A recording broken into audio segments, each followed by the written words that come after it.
ونبدأ حكايتنا في مدينة لين هاي، واللي ظهر فيها الكثير من الوحوش من عالم آخر مسببين كارثة عظيمة للجنس البشري. ولكن فجأة ظهرت علامات غامضة على أيدي البشر المختارين، واللي بنعرف إنها بداية إنقاذ الفئات الفريدة. ومن ساعتها ظهر عصر تغيير الفئات ليصيروا صيادين. ومن بين جميع المستيقظين ظهر 3 أشخاص فقط بفئة أسطورية، وهو نسل الشبح ألفريد من الولايات المتحدة الأمريكية، ومهاجم تنين الجحيم، واسمه راستيف من روسيا، وملك سحر الصقيع شيشيان. وبتفوق الفئات الأسطورية على غيرها، سعوا جميعا لاحتلال البلاد الأخرى. ولكن قبل 100 سنة ظهر أسطورة جديدة في الصين، وهو آشورا. وفي غضون 10 سنين أنشأ تاريخا عظيما في الصين، وكان أول شخص حقق إنجازات أسطورية وخلص على الكثير من الوحوش الخطيرة والشرسة. ولكن بعدها ظهر الكثير من أقوى وحوش الفئة التاسعة في الأرض، وساعتها دخل آشورا منفردا في مواجهتهم جميعا، واللي غير الفئات 8 مرات. ولكنه مات أثناء قتالهم وضحى بنفسه لحماية الصين. وبعدها بننتقل ليوم الذكرى المئوية لوفاة البطل آشورا. وقتها حضر جميع الصيادين البارزين في الصين لمراسم الذكرى. وبعدها بيظهر في الأخبار عن ارتفاع ظهور المستيقظين في الصين، واللي بلغ عددهم أكثر من 10 ملايين مستيقظ، واللي يعتبر أكثر من العام السابق، واللي بيعتقدوا إنها كلها مؤشرات على ظهور لآشورا جديد. وفجأة بيضرب البرق في مكان معين، وقتها بنلاقي في المكان ده شخص نايم في غرفته، وبيصحى الشاب ده على أصوات النظام. وقتها بيعرفوا إن نظام البوابة الرئيسية للعالم الآخر على وشك الفتح، وعشان كده لازم يتأهب لذلك. واللي بيخلي الشخص ده مصدوم جدا من سماع هذا، وبينهض بسرعة وبيقول مع نفسه بكل صدمة: هو أنا لم أمت؟ هو أنا فين بالظبط؟ أيوة يا صديقي، هو ده عمنا أشور اللي مات في السابق وانتقل لهذا الجسم. وفجأة بيشعر بالألم في راسه، واللي بنعرف إنها ذكريات هذا الجسد، واللي بيكون شخص فقير جدا ويعمل في كل مكان لدفع مصاريف علاج أخوه. وبكمان حبيبته تركته لأنه شخص فاشل وأنقذ أضعف فئة وهي مروض الوحوش. وبعدها لم يقدر على دفع مصاريف العلاج لأنه فقير جدا، واللي بيخليه يشعر باليأس الشديد وبيقرر ينتحر، لأن لا يمكنه حتى إنقاذ نفسه أو أخوه المريض. ووقتها وطني بيتفاجئ من هذه الذكريات، وبيقول إن هو لم يتوقع إن هو هيرجع تاني بشخص يحمل نفس اسمه بعد 100 سنة. وبيعرفنا بطلنا إن مروض الوحوش يعتمد غالبا على ما يروضوه في القتال، وبالإضافة لرفع مستواهم، فلازم ألا يتخلف وحوشهم عنهم في المستوى. ولفعل ذلك يحتاج المرء أن يكون غنيا بقدر أمة كاملة. وبالنسبة لشخص عادي الاستيقاظ بهذه الفئة نبأ غير صار، وده اللي خلاه ينتحر. ولكن بطلنا كان المستيقظ الأقوى في السابق، واللي يمكنه تحويل المستحيل لممكن. وهنا بطلنا بيفعل نظام العالم الآخر، وبيظهر بوابة فضائية وبيذهب لداخل العالم الآخر. وهنا بيقوله النظام إنه كان غير ناشط ل100 سنة، ومكافأة عدم الاتصال هي 70 نقطة في الثانية، واللي بيخليه يكسب أكثر من 220 مليون نقطة من قوة القدرة. وبعدها بيهنيه نظام لإيقاف وحوش الفئة التاسعة، وبيكسب الفرامل المقدس الأعلى بالفئة الأسطورية، واللي يمكنه رفع الخبرة القتالية أو قوة القدرة ل10,000 ضعف في العالم الآخر. وبيطبق التأثير على النقاط اللي كسبها، واللي يمتلك كم هائل من النقاط لا يمكن عدها، واللي بيخلي تشانج مصدوم من هذه المكافآت الساخرة اللي كسبها. وهنا بيقوله النظام إن يمكنه الآن اختيار فئة من 7 فئات أسطورية، وهي الفروسية، وأقصى مستوى لها فارس اللاموتى، ومحارب الظلام، والكاهن المقدس، وساحر اللهب الجحيم، والصياد الشبحي، ومستحضر الأرواح.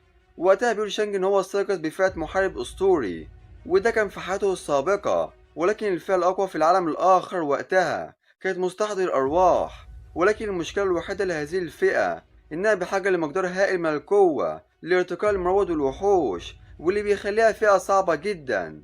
ولكنه دلوقتي يمتلك مئات المليارات من القوة، فبيختار مستحضر الأرواح. وبيتفاجئ تشانج من قوته الجديدة، واللي بيحصل على 100 نجمة موزعة على كل سماته، ولن يمكنه التحكم في قوة الموت، ويمكنه حصد روح أي وحش من العالم الآخر وتحويله لوحش أليف. واللي بيخلي شانج مصدوم لأنه لم يتوقع لمستحضر الأرواح برفع مستوى وحوشه فقط، بل تعدى ذلك لحصد أرواح الوحوش الأخرى وجعلها حيواناتهم الأليفة، ودي حاجة عظمة. وفي حياته السابقة اعتمد على فئة المحارب الأسطوري ليكون أقوى مستيقظ في الصين، ولكنه في هذه الحياة هدفه أن يصير الأقوى في العالم بالكامل.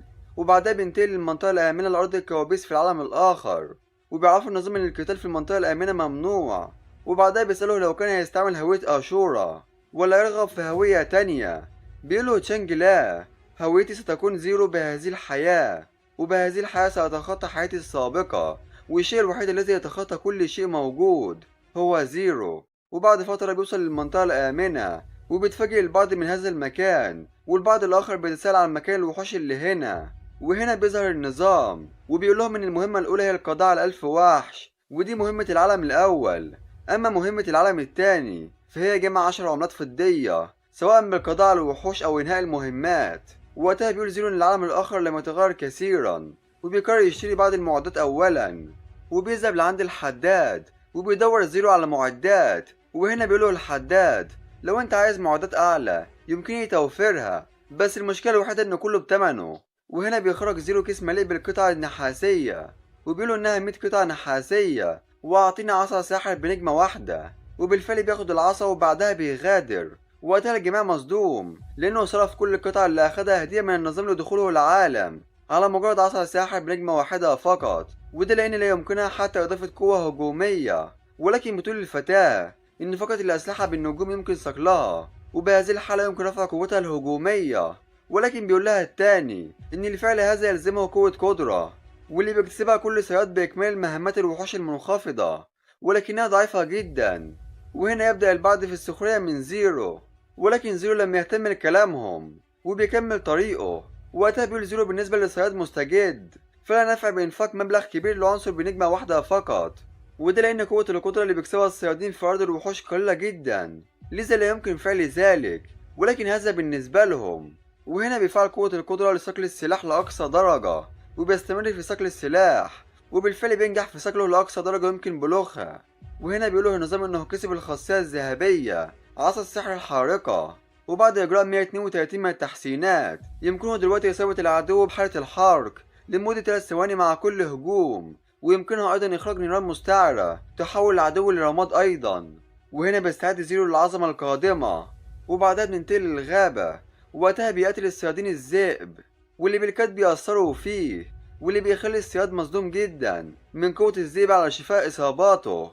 وهنا بيهجم عليه الذئب، ولكنه بيتفاداه في الوقت المناسب، واللي بيكون مرعوب جدا من هذا. وفجأة بيظهر ضوء لامع من بعيد وبيهجم على الذئب بقوة ساحقة، واللي بيخلص عليه في ثواني، واللي بيخلي فريق الصيادين مصدومين من قضاء زيرو على الوحش بهجوم واحد فقط، واللي بيفكروا انه شخص محترف مخضرم. وقتها بيفكر زيرو مع نفسه وبيقول ان الخبرة اللي بياخدها من وحوش المستوى الاول قليلة جدا، واللي بيفكر في الذهاب والقضاء على وحوش اعلى مستوى.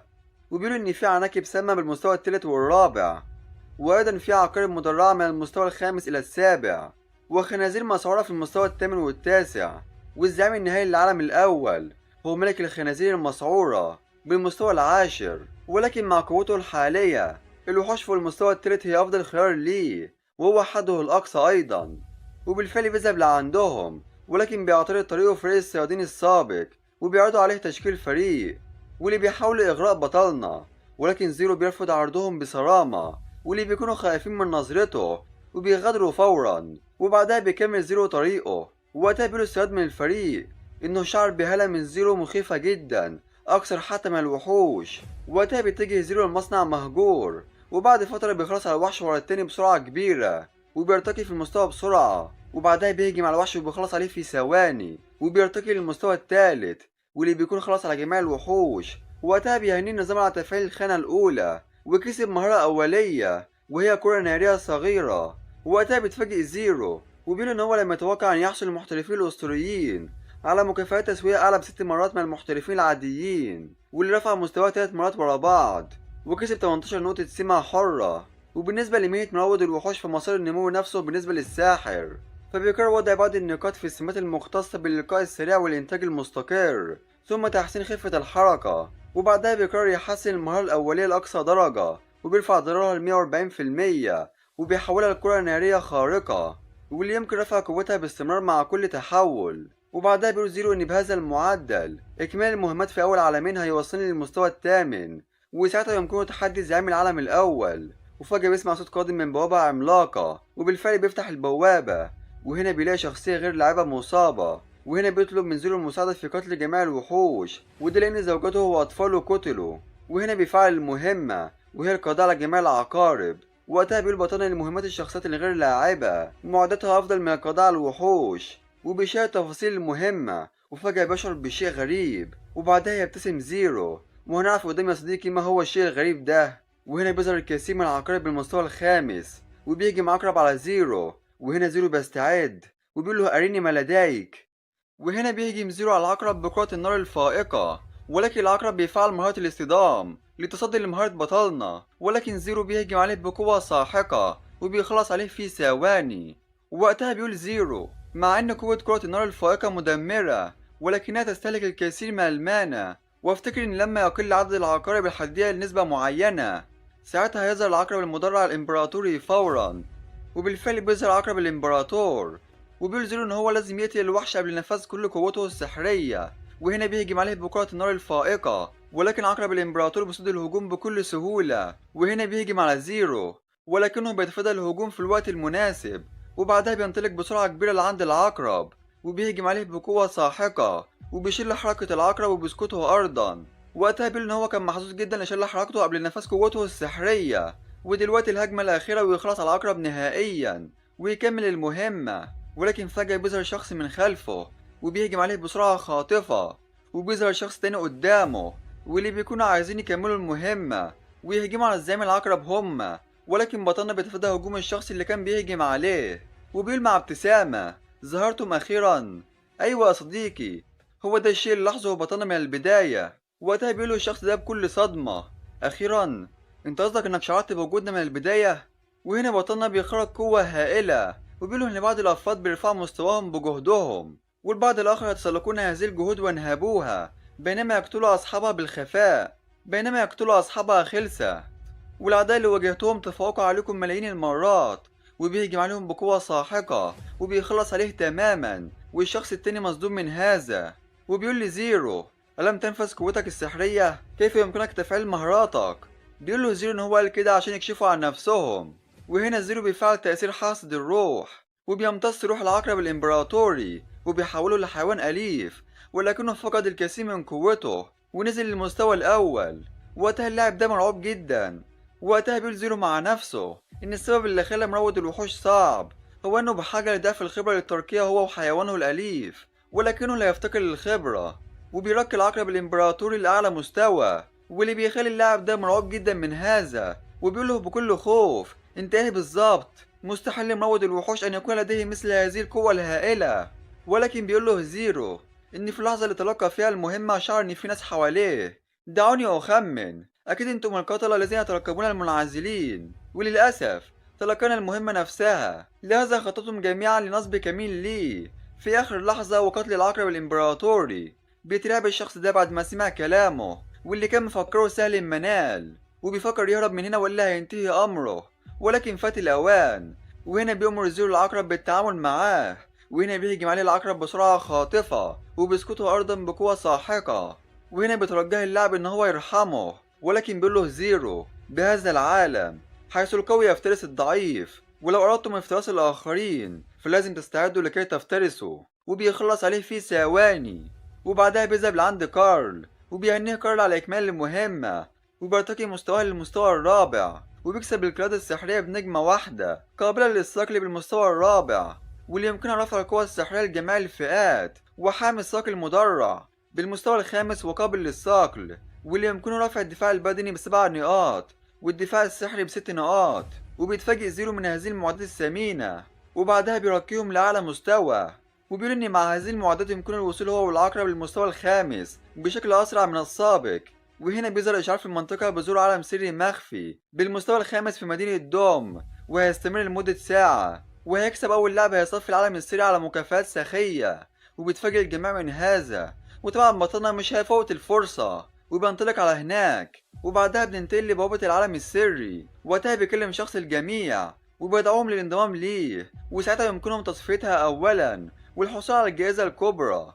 وقتها بيفكر الجميع في كلامه والدخول بمستواهم يعتبر انتحارا، ولهذا قرروا تكوين فريق. وقتها بيظهر بطلنا وفجأة بيقوله الشخص ابتعد عن الطريق. وهنا بيظهر شخص مغرور بمعدات كلها من الدرجة الذهبية ومعاه حبيبته، واللي بنعرف ان اسمه ليو ياو، ابن أغنى رجل في مدينة لين هاي، وهو دايما يتفخر بماله حتى ان اتباعه مجهزين بعناصر بنجمة واللي تكلفتها على الأقل عشرات الآلاف الدولارات. وقتها بتلاحظ حبيبة ياو زيرو، واللي بنعرف إنها كانت حبيبة زيرو في السابق واسمها لين يو. وهنا بتسخر من بطلنا وبتقوله بكل سخرية: أقدر مروض وحوش عادي الذي لا يمكنه دفع حتى الإيجار زيك، القتال بزنزانة كذلك. بيقول لها زيرو بكل غضب: لماذا؟ عندك مشكلة؟ بتتفاجئ لين يو من رده، واللي كانت مفكرة إن هو هيترجع عشان ترجع له. وبعدها بترجع لياو وبتقول لزيرو: أخي ياو هو الرجل الوحيد المؤهل ليكون أول مصنف لزنزانة فريدة، وعلى بعضهم التوقف عن أحلام اليقظة. والمغرور ياو بيجاريها في الكلام وبيقول لي زيرو: يا أخي لازم تعرف مكانك، ابتعد عنها. ولكن بيقول له زيرو إنها مجرد فريدة جزمة قديمة، فلو عجبتك خدها، أما بالنسبة للزنزانة الفريدة فأظن إنها لشخص آخر. واللي بيخلي لين غاضبة جدا من كلامه وبتقوله بكل غضب: تشانج، كيف تجرؤ على التفوه بهذا؟ أخي ياو ساعدني في تعليمه درسا. ولكن بيقول لها زيرو بنظرة حادة: دعيني أنصحك، من الأفضل إنك تقدري حياتك أكثر. واللي بيخليها صديقة غاضبة أكثر. وقتها بيتفاجئ الأخ ياو إن هو مش قادر يعرف حتى مستواه أو فئته بوضوح، وكأنه أخفاها عمدا. فبيقرر يغادر بحجة إن هو مستعجل لتصفية الزنزانة، وبيخش الزنزانة مع جماعته وهم متحمسين جدا. وقتها بيقول شخص لزيرو: يا صديقي اعترف بالهزيمة، فالفقراء الخاسرون زينا لا يمكنهم فعل شيء قدام شخص غني. ولكن بيقول له زيرو: حتى لو كنا فقراء خاسرين فيفضل انك تلاقي طرق ترتقي فيها بنفسك. وبيقول مع نفسه ان قوة هذا الجسم كانت ضعيفة جدا، ولكن ذلك مهم لأشورة. وقتها بيقول له التاني: يا لك من بدع في قول التفاهات. وقتها الجماعة بيتكلموا عن المعدات اللي مع جماعة ياو. وفي الوقت ده بيقول زيرو مع نفسه إن أكيد العالم السري يحوي زعيما بداخله، ولكن قوته الحالية يمكنها هزيمة الزعماء العاديين فقط، وحاليا لا يمكنني هزيمة هذا الزعيم. بس لو ارتقيت أنا والعقرب للمستوى الخامس وجهزت نفسي بالمعدات اللازمة والمهارات لأقصى مستوى، ساعتها يمكنني هزيمته. وقتها بيخش ياو وجماعته الزنزانة وبتقوله لين بكل غضب: أخي ياو، تعرضت للإهانة ولكنك لم تفعل شيئا للانتقام لي. ولكن بيقول لها ياو إن كان في الكثير من الناس بيراقبوا ويمكنهم استغلال قتلي لحسالة لإهانة عائلتي ونقابتي. ولكن ما تقلقيش، سأتأكد من هزيمته واقعا قدامك معتذرا.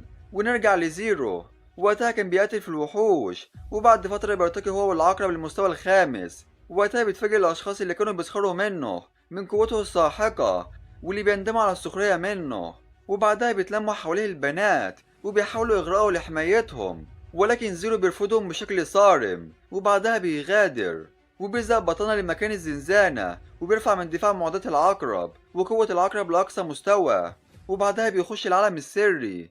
وقتها زعيم العالم السري عمل الجلاشة مع يو وجماعته، واللي بنعرف ان هو الزعيم بالمستوى السابع، واللي بيفكروا الآن في النجاة من قوة هذا الوحش الساحق. وهنا بيلاحظ ياو قدوم شخص واللي هو زيرو، وبيقول له ياو بكل سخرية: أتجرؤ على تحدي الزعيم في عالم سري بالمستوى الخامس لوحدك؟ أتسعى للموت؟ ولكن زيرو يبتسم في وشه، واللي بيخلي ياو ينفجر من الغضب وبيسخر من زيرو، وبعدها بيهدده بالقتل. وبعدها بيغادر. وهنا بيظهر الزعيم وهو العقرب القائد المدرع بالمستوى السابع. وهنا بيتحمس زيرو وبيستعد للقتال، وبيخرج العقرب الامبراطور وبيهجم على الزعيم وبيثبته. وبعدها بيهجم زيرو على الزعيم بهجمات سريعة ومدمرة، واللي بيخلي الزعيم غاضب جدا وبيهجم عليه بكل غضب. ولكن بيوقفوا العقرب الامبراطور في الوقت المناسب، وبعدها بيهجم عليه بطلة من تاني بهجوم ساحق ومدمر. وبيتعرض الزعيم لإصابات خطيرة، ولكنه بيهجم على زيرو بكل قوته وبعدها بيموت. وهنا بيهنيه النظام على تصفية العالم السري وبيكسب كتاب الزنزانة بالمستوى الحديد الأسود. وبيتفاجئ الجميع إن شخص واحد فقط صفى الزنزانة منفردا. وبعدها بيسألها ياو لو كان حبيبها السابق هو اللي عمل كده. ولكن بتقوله لين: مستحيل يا باشا، انت شفت ان هو اخفى هويته ولا يملك حتى حيوان اليف، ازاي يمكنه هزيمة الزعيم بالمستوى السابع منفردا؟ بيقول لها ياو معاكي حق، يبدو انه شخص اخر واكيد هو متميزا. وهنا ياو بيجمع جماعته وبيأمرهم بالعثور على زيرو فورا لضمه لنقابته ليخدمه مهما كلف الامر. ووقتها بيقول زيرو إن معدل إسقاط هذه العناصر من الوحوش الرئيسية أعلى بكثير من الوحوش العادية، سواء عملات نحاسية أو مخطوطات أو حتى معدات. مع أن العنصر الأكثر أهمية من كل هذا هو كتاب الزنزانة بالمستوى الحديد، ويمكن ترقيتها للمستوى البرونزي ب1000 قدرة فقط. وبعد تفعيلها فإنها تمنح مهمة للهدف ومكافأتها سخية. ووقتها بيقول زيرو كتاب الزنزانة قابل للترقية، تكلفتها آلاف الدولارات. وهنا بطلنا بيرقي في الكتاب مرة ورا التانية لحد ما وصل لأقصى مستوى، وهو المستوى المتحدي. ووقتها بيقول زيرو إن لم يظهر أي كتاب زنزانة بالمستوى المتحدي في العالم الأول، ولو تم عرضها في السوق فأكيد إنها تكلف مئات الآلاف على الأقل. وبالنسبة لسيد عادي يعد هذا بلا شك مبلغا كبيرا جدا، ولكن هدفي هو إنهاء العالم السري. وهنا بيفعل الكتاب وبيكسب عملة ذهبية، وحصل على مهمة المكافآت وهي إنقاذ الناجي بالمستوى المتحدي. ووقتها بيتفاجئ بطلنا من مكافآت المهمة المجهولة مع إنها فقط مرافقة شخصية غير لاعبة. وبعدها بيشوف معلومات المهمة وهي العثور على الناجي إيلين في العالم الأول في أصل الكوابيس وتوصيلها بأمان للمنطقة الآمنة في قرية نهاية العالم. ولازم يعمل ده في 12 ساعة فقط، وإلا ساعتها هيتم اعتبارها مهمة فاشلة وتختفي للأبد. وبيتفاجئ زيرو لما بيلاقي إنها منطقة بالمستوى العاشر، لأنه حاليا في المستوى الخامس فقط، والمكان هناك مليء بالخنازير الهائجة بالمستوى العاشر، بالإضافة إنها بتظهر في مجموعات فقط، وده هيصعب المهمة عليه. ولكن بعدها بيقول انسى الأمر، سأفكر في طريقة لما أجد هذه الفتاة لين. وبعدها بنلاقي بنتي بتعرض بتهرب بسرعة من خنزير هائج، وفجأة عمال الخنزير بيتعرض لهجوم ناري ساحق، واللي بنعرف إن زيرو هو اللي عمل كده. ووقتها بيقولوا النظام إنه هيعثر على البنت لين وقدامه 10 ساعات فقط لتنفيذ المهمة. وقتها بينفجر الخنزير من الغضب وبيقول زيرو إنها أكيد لها علاقة بالمهمة، وغضبت الخنازير البرية لما هو لقى البنت إيلين. وهنا الخنزير بيهجم عليه، ولكنه بيتفادى الهجوم بكل سهولة، وبعدها بيهجم عليه. ولكن بعدها بيظهر الكثير من الخنازير الهائجة، واللي بيخلي زيرو يشعر بالقلق على حياة البنت. وبيقول إن حتى صياد أسطوري بمعدات ذهبية لسه غير قادر على القضاء عليهم جميعا. وهنا بيخرج العقرب الإمبراطوري وبيقول للعقرب بحمايتهم. وهنا بيهجم العقرب على الخنازير وبيثبتهم في مكانهم، وبعدها بيهجم زيرو عليهم وبالفعل بينجح في القضاء على الخنزير بري. وبعدها بيقتل الخنزير ورا التاني.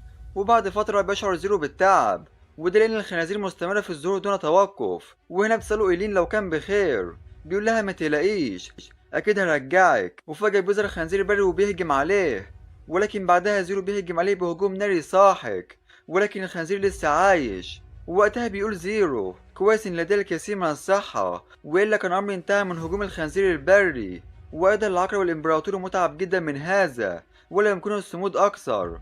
ووقتها بيلاقي خنزير بري بيموت، فبيرتقي زيرو للمستوى السابع، وده بيخليه يتعافى وبيستعيد نشاطه وقوته من تاني، واللي بيخلي زيرو سعيد من هذا. وبعدها بيلاقي قوته الهجومية لأقصى مستوى، بالإضافة للمعدات اللي كسبها من قتال العقارب في السابق، وهو خاتم الزعيم المجيد، واللي يمكنه تجاهله 20 نقطة من دفاع الخصم والهجوم عليه بقوة ساحقة. وهنا زيرو بيخرج قوة هائلة وبيهجم على الخنزير وبيخلص عليه. ووقتها بيتفاجئ زيرو ان الان يمكنه قتل خنزير بري بضربتين فقط، وهنا بيهجم عليهم بقوة ساحقة وبيخلص على واحد ورا التاني. واخيرا تم القضاء على موجة الخنازير بالكامل، ويمكنه اكمال المهمة الان وتوصيلها بامان للقرية. ولكن يا صديقي لا تسري الرياح فيما تشتهي السفن. وهنا بيظهر ياو وبيقول له انت عدت من الزنزانة حيا حقا. بيقول لهم زيرو مش عايز اضيع وقت على امثالكم، لذا اذهبوا من قدامي حالا. ووقتها بتقولي للمغرور ياو أخي ياو أنت من نخبة المستوى الأعلى ومجهز بالمعدات الذهبية، ومفيش أي لاعب يمكنه قتالك، لذا علمه الأدب من أجلي. وبالفعل بيسمع كلامها. وهنا بيقول لي زيرو حظك كان جيد لأنك فلتت في المرة السابقة، ولكن الآن هينتهي أمرك. بيقول له زيرو بنظرة حادة أنت عايز تقتلني؟ تفضل سأعطيك فرصة. وبالفعل بيهجم عليه ياو بكل قوته، ولكن ده لم يأثر على بطلنا أبدا، واللي بيخلي ياو مصدوم من هذا وازاي ده ممكن. ولين يو مصدوم ان هجوم ياو لم يأثر في زيرو ابدا. وهنا بيقوله زيرو انتهيت حان دوري. وهنا بيخرج كرة نارية عملاقة واللي بيخلي ياو مصدوم جدا من هذا، ولكنه مع ذلك بيهدد زيرو. وهنا بيهجم عليه زيرو بهجوم ساحق وبيخلص عليه بضربة واحدة فقط، وبيسقط من ياو الكثير من المعدات الذهبية بعد وفاته. وهنا بيقوله النظام الصياد ياو شن هجوما مفاجئا خبيثا ضدك، لهذا اسمه أصبح رمادي، وعند قتل صياد باسم رمادي خلال 10 دقايق لن تحصل على قيمة شريرة. وبنعرف يا صديقي إن في العالم الآخر اسم الصياد بيكون باللون الأبيض، ولكنه لما بيهجم على لاعب اسمه أبيض تتحول اسم المهاجم لاسم رمادي لفترة من الزمن، وخلال هذه الفترة يمكن للضحية الانتقام من المهاجم ولن يحصل على أي قيمة شريرة. ولكن لو فشل الضحية في الانتقام وقتل سيتحول اسم المهاجم لاسم أحمر اللون ويحصل على 100 قيمة شريرة. وساعتها مش هيقدر المهاجم على الخروج من العالم الآخر حتى لو دخل منطقة آمنة، ولازم يقتل ما يكفي من الوحوش للتخلص من الكيمة الشريرة، أو ساعتها هينتهي أمره بالموت. ووقتها بيقول زيرو مع نفسه: لن تقل مستويات الصياد ونقاط خبرته فقط عند وفاته، بل واسقاط الكثير من معداته وعناصره. ووقتها لين لسه مصدوم من قضاء زيرو على ياو بضربة واحدة فقط، وإزاي أصبح قويا جدا هكذا. وهنا بيقرب منها زيرو، ولين يو مرعوبة جدا من هذا، وبتقوله أنت هتعمل إيه؟ وبتقول مع نفسها: أعمل إيه؟ ومهارات القيامة لا يمكنني استخدامها إلا مرتين في الأسبوع، واستعملتهم بالفعل. وهنا بتقوله لين إنها لم تنساها أبدا بعد انفصالهم، ولكن زيرو بيمشي من قدامها ولكنها موجودة. وبعدها بيتكلم نفسه وبيقول: لين يو لم تهاجم الآن، ولو هاجمت صياد أبد الاسم هتتأثر مهمتي، وما عنديش وقت لضياع على أشخاص تافهين زيهم. ووقتها لين بتنفجر من الغضب وبتقول بكل غضب: تجرأت على تجاهلي؟ تشانج يو استنى بس. وبعد فترة بيوصل زيرو البنت للقرية وبيكمل المهمة، وهنا بيكسب عصا الجليد ومهارات هجمات الجليد، وبدت حيوان أليف من الدرجة العادية، وارتقى مستواه للمستوى الثامن أيضا. وهنا بيخرج عصا الجليد السحري وبيرفع مستواه لأقصى مستوى ليتحول إلى صولجان مكسر الصقيع مع الدرجة الذهبية. ووقتها بيقول زيرو: كلما ارتفعت درجة المعدات ارتفعت نقاط القدرة التركية، ولكن ده لا يمثل مشكلة. وبعدها بيخرج البيضة وبيقول إنها مجرد بيضة من الدرجة العادية، بالإضافة إنه كسب الكثير من البيض في طريقه، فبيقرر استعمالهم جميعا كغذاء للعقرب لرفع قوته. وهنا بيرتقي العقرب لأعلى مستوى ليتحول للعقرب الفدي الإمبراطوري وحش النخبة بالمستوى الثامن، ودلوقتي هو مستعد لتحدي زعيم العالم الأول. ولكنه بعدها بيقرر العودة أولا لتخزين بعض الموارد وبيرجع للعالم الواقعي. وقتها بيرن حد عليه واللي بنعرف انه من المشفى، وبيحذروا المرة الأخيرة إنه لازم يدفع 390 ألف تكلفة علاج أخيه الأصغر وإلا هيوقفوا العلاج عنه. فبيقول لهم زيرو: أعطيني رقم بطاقة الدفع وسيصل المبلغ خلال 10 دقائق. وبعدها بيخرج زيرو الكثير من العناصر وبيقول ليست مشكلة كبيرة، سيبيع فقط بعض القطع الإضافية من المعدات الذهبية، عندها سأكون قادر على الحصول على الملايين، وسأساعد الملك لإنقاذ أخيه، واعتبر إنها طريقة لرد الجميل ليه. ولكن بيقوله النظام للمعدات مقيدة ولا يمكن بيعها أو تداولها. وبنعرف من زيرو إن ده هو الأسرار الجانبية لرفع المكافآت ل10,000 ضعف، ودلوقتي بيفكر في طريقة لكسب المال. وهنا بيفتح المنشورات على هاتفه وبيلاقي إن في شخص عايز يأجر صياد في العالم الأول لمدينة لينهاي وهيدفع 300 ألف.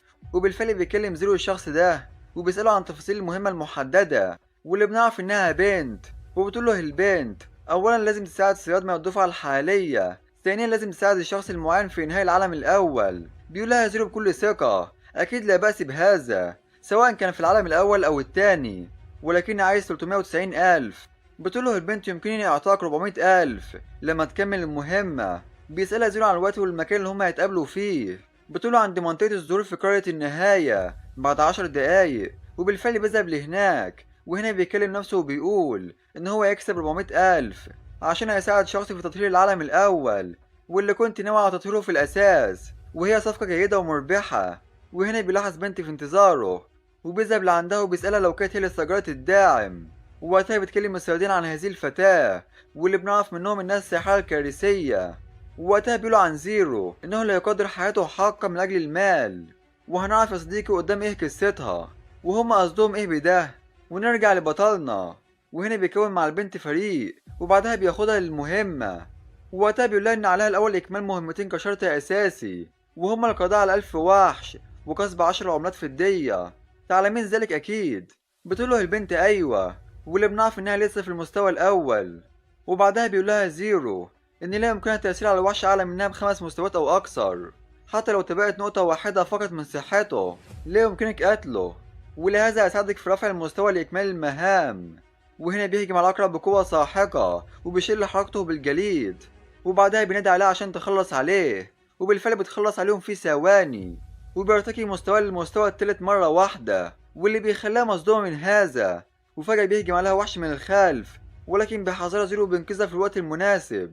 وبعدها بيهجم عليه بهجوم ناري ساحق وبيخلص عليه في ثواني.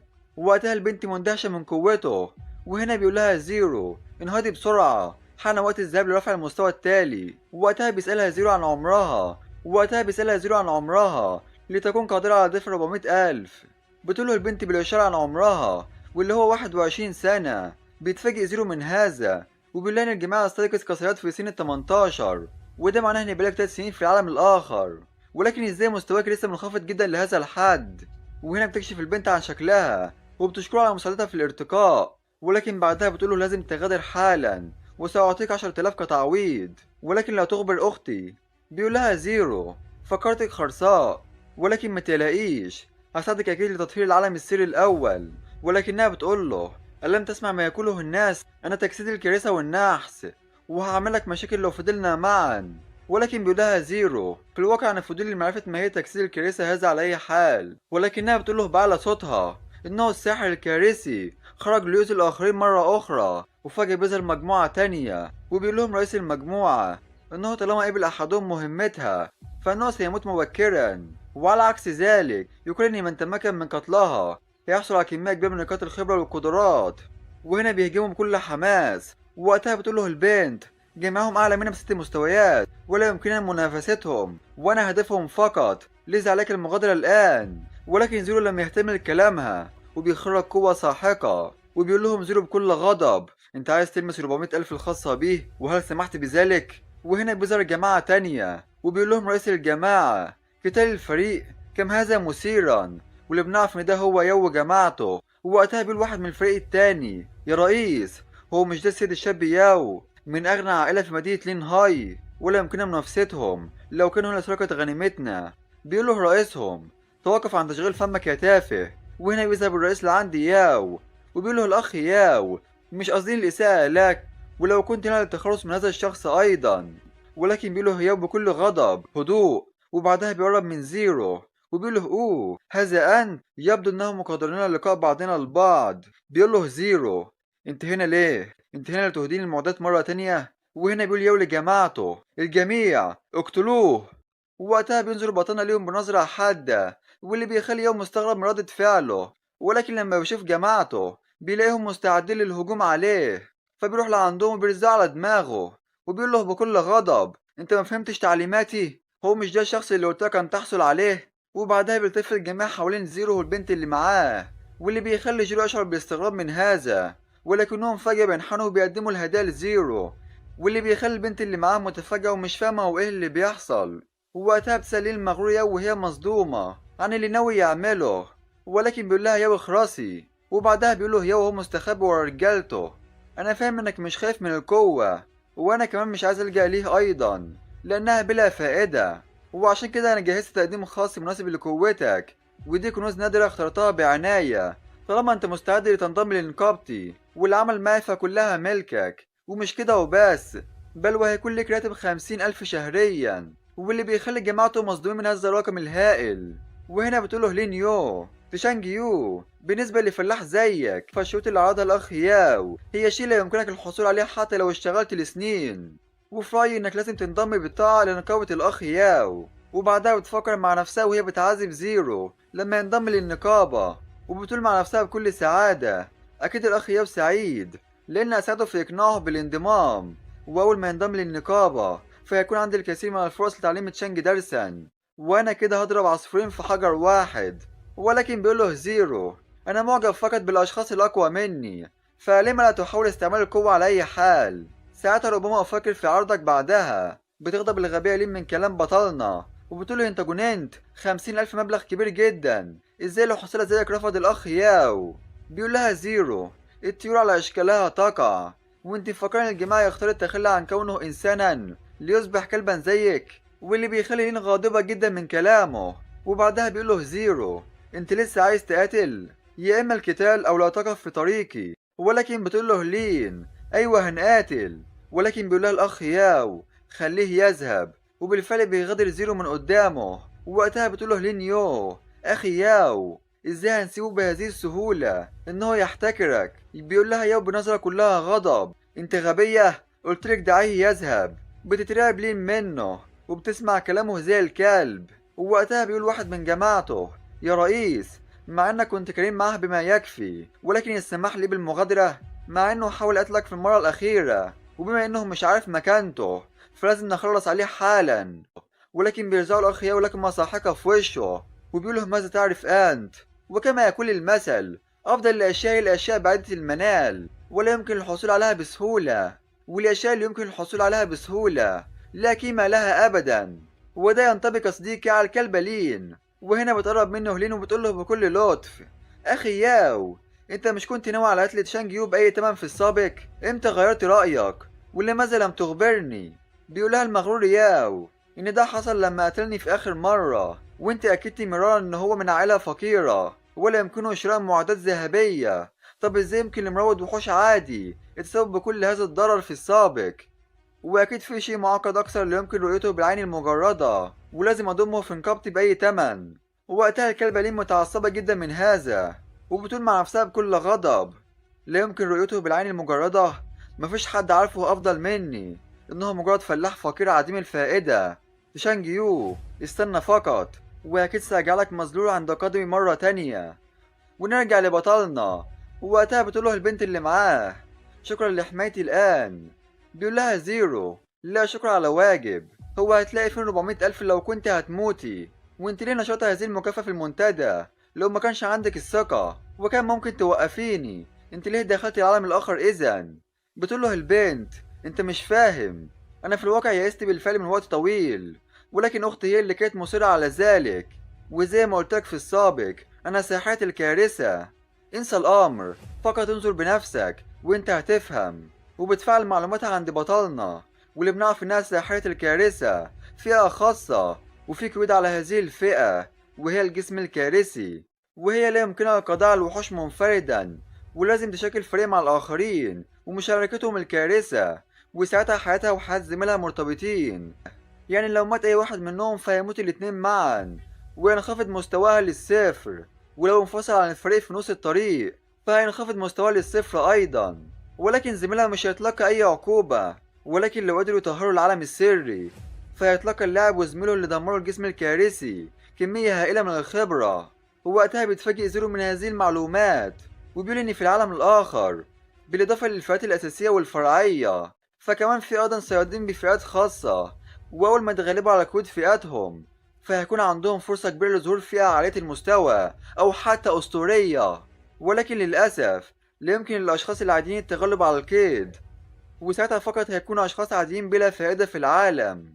ووقتها بتقوله البنت بكل يأس إنها حاولت 100 مرة لإنقاذ الفئة الخاصة من 3 سنين، ولكني لم أنجح أبدا. بالإضافة إن في قاعدة في العالم الآخر تمنع الشخص من التعامل مع شخص أعلى منه ب10 مستويات أو أكثر. وإزاي يمكن لشخصين مستواهم أقل من المستوى العاشر في أفضل الأحوال هزيمة زعيم العالم الأول؟ لذا عليك المغادرة. ولكن بيقول لها زيرو: طب لو أخبرتك إن ده ممكن ويمكن المساعدة في إنهاء العالم الأول؟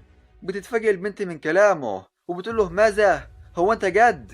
وعدت 3 سنين وحلمت دايما بتحطيم الكود الخاصة بالفئة وأكون صيادة يقدرها الجميع، أنت يمكنك حقا ذلك؟ بيقول لها زيرو: توقفي عن الثرثرة وخلينا نكمل مهام العالم أولا.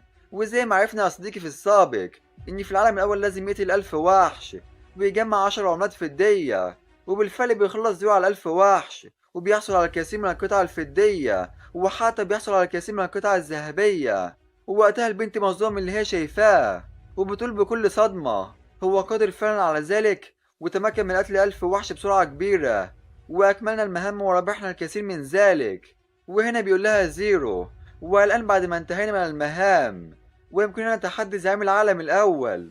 بتقوله البنت: أيوة أنت معك حق. بيتفاجئ زيرو من توترها وبيسألها: ما الخطب؟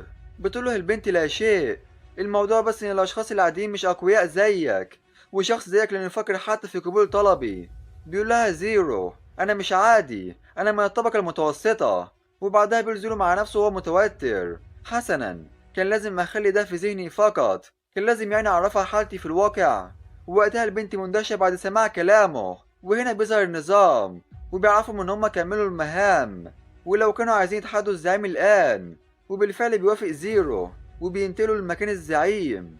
وبعدها بيقول له النظام إنه دلوقتي عند الزعيم، والحد الزمني لهزيمة الزعيم هي ساعة، وهيفشلوا في هزيمة زعيم الخنازير المسعورة لو انتهى الوقت، وساعتها عليهم البدء من جديد. وبالفعل بيبدأ العد الزمني، وهنا بيعطيها بطنة شوية معدات، وبتتفاجئ البنت إنه أعطاها كتاب إحياء وجرعات استعادة فورية، وده لأنها عناصر قيمة جدا. وبيقول لها زيرو: مع إني واثق إن يمكنني مواجهة الزعيم منفردا، ولكن من الأفضل أن أكون مستعدا جيدا. وبعدها بيجهز نفسه بالعناصر اللي حصل عليها من الغنيمة ومن المغرور ياو، وبيجهز العقرب الفضي أيضا بالدرع البطولي وحامي المحارب، وساعتها يمكنهم التصدي للزعيم من غير أي مشاكل، واللي بيرفع من قوة العقرب بصورة هائلة. وهنا بيظهر الزعيم، واللي بنعرف إن هو ملك الخنازير المسعورة والدهس القاتل، مع مهارات الهيجان والاندفاع الوحشي والدهس القاتل.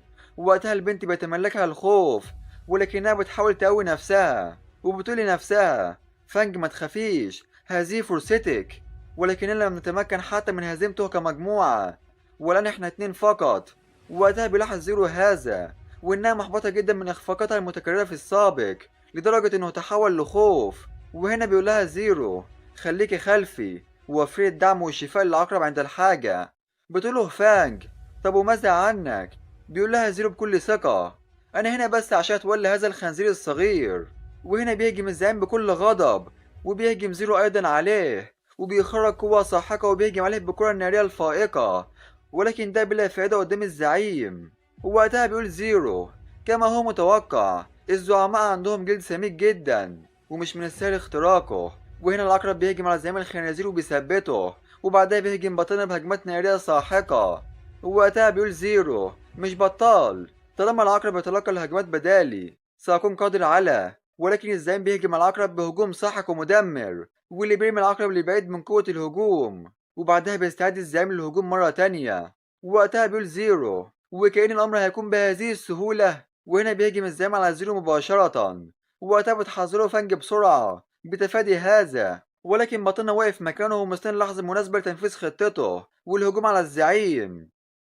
وقتها الزعيم بيقرب جدا من زيرو وعلى وشك الهجوم عليه. وهنا يستعد زيرو بيهجم عليه بسحر الجليد، واللي بيشل حركة الزعيم. ووقتها بتقوله فانج: الزعيم من فئة نجمتين عنده مقاومة 50%، والجليد لا يمكنه الصمود لفترة أطول. وبالفعل بيتعصب الزعيم وبيكسر الجليد. ووقتها فانج مصدوم انه تحول لوضع الهائج، وده معناه ان الزعيم هيفعل سحق الموت. وهنا بيهجم العقرب على الزعيم، وبيحاول يثبت ملك الخنازير مكانه، ولكن العقرب بيواجه صعوبة في ذلك وبيعاني مع الزعيم. وهنا بطلنا بيستعد للهجوم على الزعيم، وبيقول لفانج بشفاء العقرب المدرع بسرعة. وبالفعل بتفعل فانج قوتها وبتحاول شفاء العقرب، ولكن بتقوله فانج: حتى مع الشفاء لا يمكن للعقرب الصمود طويلا، ولازم نهجم بقوة نارية ساحقة. ووقتها بيجمع زيرو قوة نارية ساحقة، وهنا بيهجم على الزعيم بالكرة النارية الفائقة، وفي نفس الوقت بيهجم عليه بالجليد، واللي بيخلي الزعيم غاضب جدا وبيعاني من هذا. ووقتها بيقوله زيرو: حتى لو كان ملك الخنازير بالرياء بالمستوى العاشر، ولكنه مع ذلك يا صديقي لا يمكنه الصمود قدام الهجوم المتواصل من شخص يحمل معدات ذهبية من نجمتين ومهنة بالمستوى الأسطوري. ووقتها بيقرب زيرو من الزعيم اللي بيعاني من هجماته المستمرة، وبعدها بيخرج بطنه قوة ساحقة وبيهجم عليه برقصة النار. ووقتها فانج مصدوم من استعمال زيرو المهارتين بهذه البراعة، واخيرا تم القضاء على الزعيم. وهنا بيهنيه النظام على هزيمة الزعيم، وكسب مهارة الغضب، واللي يمكن رفع قوة الهجوم ب5%، ولكن ده بعد خسارة 10% من الدفاع. ووقتها بيقول زيرو ان هو هيعطي هذه المهارة للعقرب، وبيكسب معطف السحر المحارب الهائج بالمستوى العاشر، واللي يمكنه من رفع حياته ب 320 نقطة ورفع التحول ب5 نقاط. لو مش كده وبس، وكمان لما يكون نقاط حياته ضعيفة جدا فهيتم استعمال القوة السحرية لتعويض الأضرار اللي بيتعرض لها تلقائيا. وأخيرا خاتم المحارب الهائج بالمستوى العاشر مع الخاصية الذهبية، وهو مناسب لفئة الفارس، واللي بيرفع من قوة الهجوم ب70 والقوة والرشاقة ب5. ووقتها بيهان النظام بنتنا فانج على كسر القيود الخاصة بفئة ساحر الهلاك الجسم الكارثي ليتحول لفئة أسطورية الساحر المحظور، واللي بيخلي فانج فرحانة جدا إنها أخيرا تخلصت من هوية ساحر الهلاك، لا وكمان اتطورت لمهنة أساسية بالمستوى الأسطوري. وبعدها بيتم الإعلان في الخارج عن هزيمة الزعيم على يد زيرو وفانج، ووقتها الجميع مصدوم إن هم عملوا كده فقط في نص يوم، وبيتفاجئوا أكثر إن البنت اللي معها زيرو هي ساحرة الكراسة اللي كانت بحاجة للمساعدة. وده معناه إن زيرو خلص على الزعيم منفردا، وبعدها بيسألهم النظام لو كانوا عايزين يكملوا وينتقلوا للعالم التاني ولا العودة للواقع، فبيقرر زيرو العودة للعالم الواقعي. وهنا بتقوله فانج: انت رايح فين؟ بيقول لها زيرو: ذاهب لعند اختك عشان المال. وبعدها صديقي بننتقل لعائلة سو في مركز مدينة لين هاي. ووقتها بتروح موظفة لعند بنت اسمها سو ديان، وبتقول إن في حد بيرن عليها، واللي بنعرف إن هو زيرو. ووقتها بيقول لها زيرو إن هو كمل المهمة وهعطيك رقم الحساب لتحويل المال، ولكنها بتشك في أمره وبتقول له استنى هتأكد أولا وهرد عليك قريبا، وبتقفل معاه. وبعدها بتقول مع نفسها ما عندهاش حتى نص يوم، وبتقول إنك كملت المهمة يا لك من محتال. وهنا بتخش عليها فانج، واللي بتقول لها بكل سعادة إنها نجحت في كسر قيود الفئة، وكمان حصلت على فئة أساسية أسطورية، الساحر المحظور. بتفرح ديان من كلامها وبتقول لها المستوى الأسطوري مرة واحدة، ده محدش تعادل فئة نادرة في عيلتنا، ولكنك فعلت ذلك بسرعة كبيرة، وأكيد إن هما بعتوا الكثير من الأشخاص لمساعدتك، أليس كذلك؟ ولكن بتقول لها فانج مش كتير، شخص واحد فقط. بتتفاجئ ديان من كلامها وبتقول لها بكل صدمة واحد بس؟ فانجيان هو الشخص اللي ساعدك في العالم الآخر، هو الشخص المشهور اللي اسمه زيرو؟ بتقول لها فانجيان أيوة معاكي حق. ووقتها بتشوف التعليقات اللي على المنتدى عن كسر زيرو الرقم القياسي، وبعدها بتقول لي فانج انت حطمت الرقم القياسي اللي ده من أكثر من قرن، وانت على وشك ان تصبح من أول الأشخاص اللي دخلوا العالم التاني، وأكيد مكانة عيلتنا هتتحسن في المدينة بوجودك. وبعدها بتقول للموظفة بكل حماس جهزي اجتماع لمجلس الإدارة فورا، وللعبور للعالم التاني أولا يجب علينا تجنيد زيرو لجناح يان بأي تمن. ووقتها زيرو كان بيكلم المشفى وبيعرفوا طبيب إن هما استلموا الحوالة بالفعل، ولو كنت بحاجة لأي شيء أخبرنا فورا. ووقتها بيقول زيرو مع نفسه 400 ألف اللي وصلوا من شوية راحوا فورا. وبعدها بيقول لهم زيرو كويس سأترك أخي في رعايتكم اهتموا به جيدا. بيقول له الطبيب ولكن تذكير بسيط إصابة أخوك خطيرة وبحاجة للبقاء في المشفى والمراقبة المستمرة، وتكليف العلاج حوالي 40 أو 50 ألف شهريا. وقتها بيفتكر زيرو عرض الأخ ياو لما عرض عليه 50 ألف شهريا، وبيقول مع نفسه لو كنت عارف بس لكنت وافقت على عرض ذلك المتعجرف ساعتها.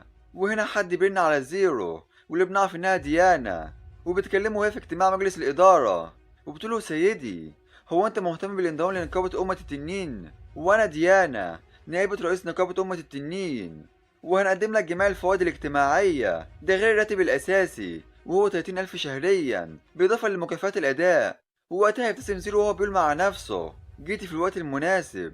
فبيقول لها زيرو تمام موافق، وبيفرح الجميع من هذا. ولكن بيكمل زيرو كلامه وبيقول لها ولكن عندي شرط، لما يكون في فعاليات كبيرة للنقابة أو حاجة لمشاركتي سأشارك ساعتها، خلاف ذلك لا يمكنك التدخل في حريتي الأخرى. واللي بيحاول ابتسامتهم لقلق وتوتر من كلامه. وهنا بيقول له مسؤول في المجلس ازاي يمكن ذلك، ولو انضميت للنقابة فعليك بطبيعة الحال العمل لصالحها، ولو سعى الجميع للحرية فايه الفايدة من انشاء نقابة؟ فبيقول له زيرو لو كان لا يمكنك قبول ذلك انسى الامر اذا، وبيقفل الخط في وشه، واللي بيخليهم غاضبين جدا من هذا. ووقتها بيقول رئيس النقابة لديانا ديانا هو ده الشخص اللي قلت اننا لازم نضمه بأي تمن؟ وبنعرف ان اسمه هو تشين. فبتقوله ديانا ان هو المحترف الاعلى لهذا العام، وهزم زعيم العالم الاول في نص يوم فقط وحطم الرقم القياسي، ومثل هذه الموهبة النادرة لازم نضمه فورا. ولكن بيقول لها الرئيس ولكن بتقوله فانج عمي انه حكم مذهل.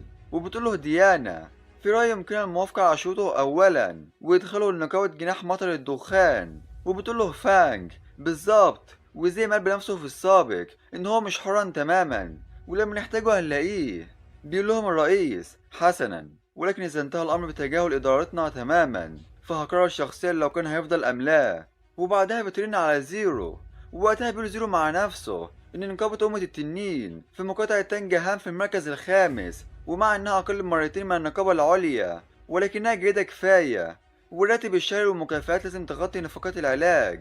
فبيرد عليهم زيرو وبيعرفوا زيرو إن هم موافقوا على شروطه وإمتى يمكنك الحضور للبدء. ولكن بيقول لها زيرو سأعمل في المنزل ولا حاجة للحضور طالما إننا في مدينة لين هاي، فنقاط الدخول للعالم البديل متشابهة، ولكنهم بيعترضوا على ذلك. فبيقول لهم زيرو إذا انسوا الأمر، ولكن بتقوله لا بأس سنفعلها على طريقتك. ووقتها يبتسم بطلنا وبيقول مع نفسه إنها رئيسة من السهل التعاون معاها، وكده حلنا مشكلة الدخل، يمكن التركيز على غزو العالم البديل الآن.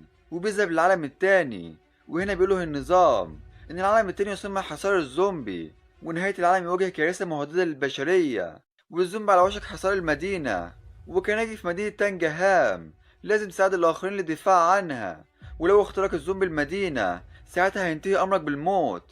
ومهمة العالم التاني هي إكمال الزنزانة الأولى، والمهمة التانية هي الصمود والقضاء على 3 موجات من الزومبي، وبعدها هزيمة زعيم العالم التاني والانتقال للعالم التالت.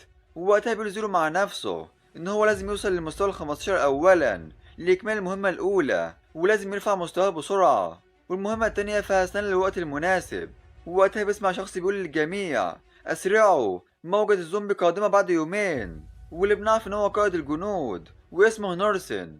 ووقتها بيقول زيرو مع نفسه مع إن مدينة تانجهام قد تكون منطقة آمنة في العالم التاني، ولكن موجات الزومبي تهاجم باستمرار، وده بيخلي الجو دايما مع التوتر. وهنا القائد نورسن بيذهب لعند بطلنا وبيقول له القائد نورسن: أيها المحارب، المعركة على وشك البدء، وهل يمكنك التوجه للغرب وإمساك بعض الزومبي المتحول لجميع المواد يصنع الأسلحة والقتال. ووقتها بيقول مع نفسه إن في حوالي 10 مهام في مدينة تانجهان، ولكن هذه المهمة هي الأكثر صعوبة لأن هدفها في المستوى ال11 لحد المستوى ال20، ولكن مع ذلك مكافآتها سخية، وإكمالها أكيد هيقربني من تصفية العالم التاني. فبيقول له زيرو تمام، اترك الأمر لي. وبعدها بننتقل لخارج المدينة، ووقتها بيلاقي زومبي في كل مكان. وهنا بيظهر زيرو بيخرج العقرب وبيستعد للهجوم على الزومبي، وهنا بيهجم على زومبي منهم، وده بيخلي الآخرين يهجموا عليه، ولكن بيعترضهم العقرب وبيقتل فيهم واحد ورا التاني.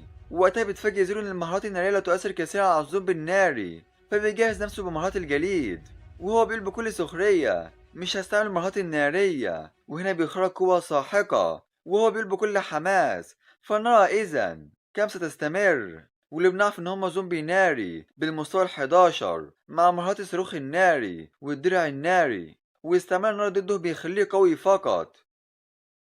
ووقتها بيقول زيرو للعقرب بجذب انتباه الزومبي الناري، وهنا بيهجم العقرب عليه وبيثبته. ووقتها بيقول زيرو إنه جاهز العقرب بالمهارات والمعدات اللازمة، ولا يمكن للزومبي الناري التأثير عليه. ولكن بيستغرب زيرو من انسجام العقرب مع هذا، وهنا بيستعد زيرو وبيهجم عليه بالجليد وبيخلص عليه في ثواني، وبيكسب زيرو بعض القطع النحاسية. ومن هنا بيعرف زيرو إن معدل إسقاطه من العناصر مش مرتفع، وهنا يستعد زيرو وبيهجم عليه بهجمات ساحقة ومستمرة وبيخلص على واحد ورا التاني. وبعد فترة من قتالهم بيجمع بطلنا 50 من النواة النارية، ولكنه لسه بعيد جدا عن إكمال المهمة، بالإضافة إن المكافآت ضئيلة جدا. وهنا بيشعر زيرو بالجوع، فبيقرر يخرج عشان ياكل ويكمل لاحقا. ولكن فجأة بيسمع زئير مرعب وبيتفاجئ زيرو من هذا، وده معناه ظهور زعيم الوحوش، واللي بنعرف إن هو الزومبي الجليدي الناري بالمستوى ال14. ووقتها بتلمع عين زيرو، ووقتها بيقول زيرو إنه زعيم قيم ربما يمكن الحصول على بعض المعدات الجيدة وكتب مهارات.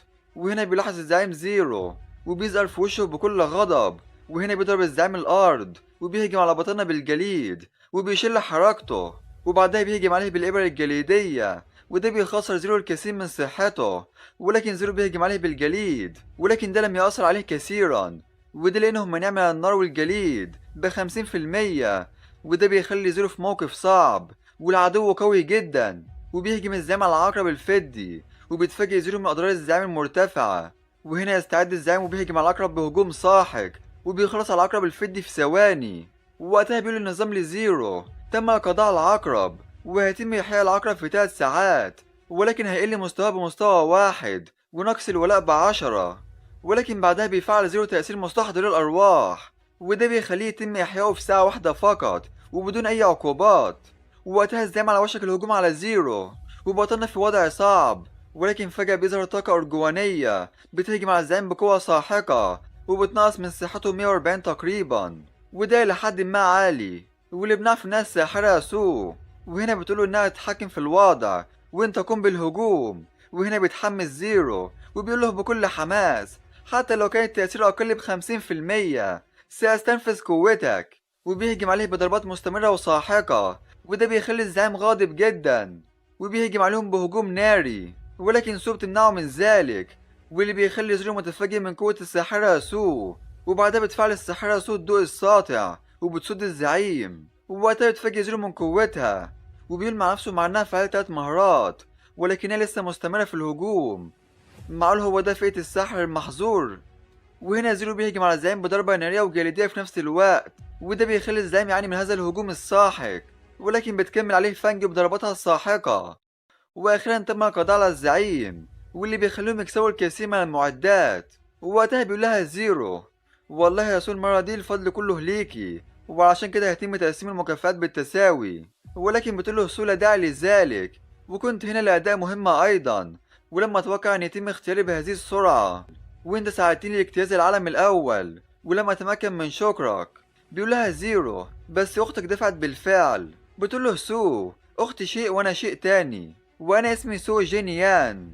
بيسلم عليها زيرو بيقول لها ان اسمه هو تشانج يوي. بتقول له سو: بما اننا في نفس النقابة، لماذا لا نتعاون في القضاء على الوحوش؟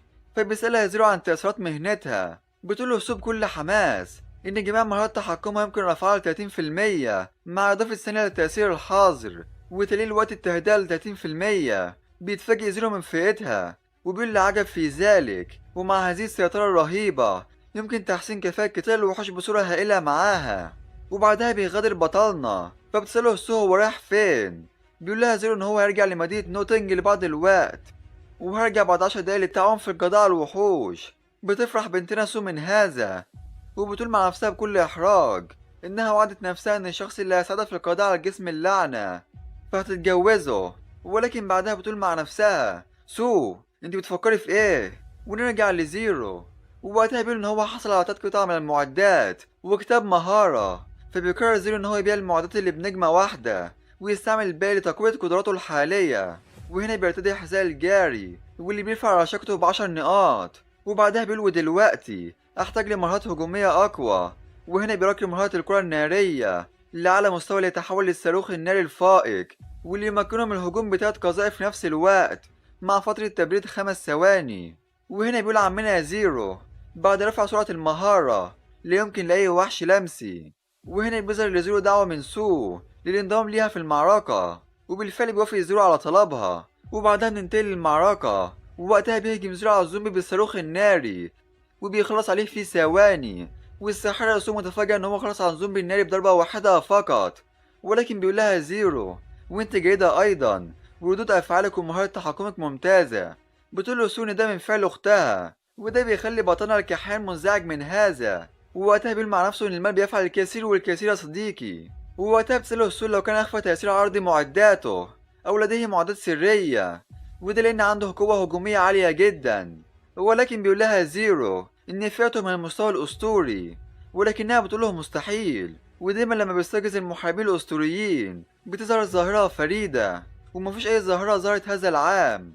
فبيقول لها زيرو: لو مش مصدقة انت حرة. ووقتها بيقول مع نفسه ان مهنته ليست من الإيقاظ التقليدي.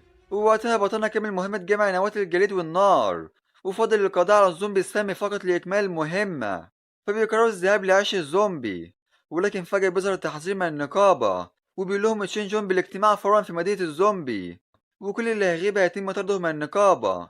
ووقتها بتفاجئ الساحرة سو من هذا، ووقتها بيسألها زيرو عن تشين جون ويبدو ان لديه حضورا قويا. فبتقوله الساحرة سو ان هو رئيس فرع نقابة يان يو في مدينة لينهاي، ووالده واللي هو عم الأكبر سو تشين عضو مجلس إدارة عائلة سو، وكانت تربطهم علاقة حياة وموت، وعمها هو اللي عينه في هذا المنصب. بيقول لها زيرو بما انها عاملة للنقابة فيلا بينا. ووقتها أعضاء النقابة بيواجهوا زعيم قوي جدا واللي حرفيا بيعمل معاهم الجلاشة.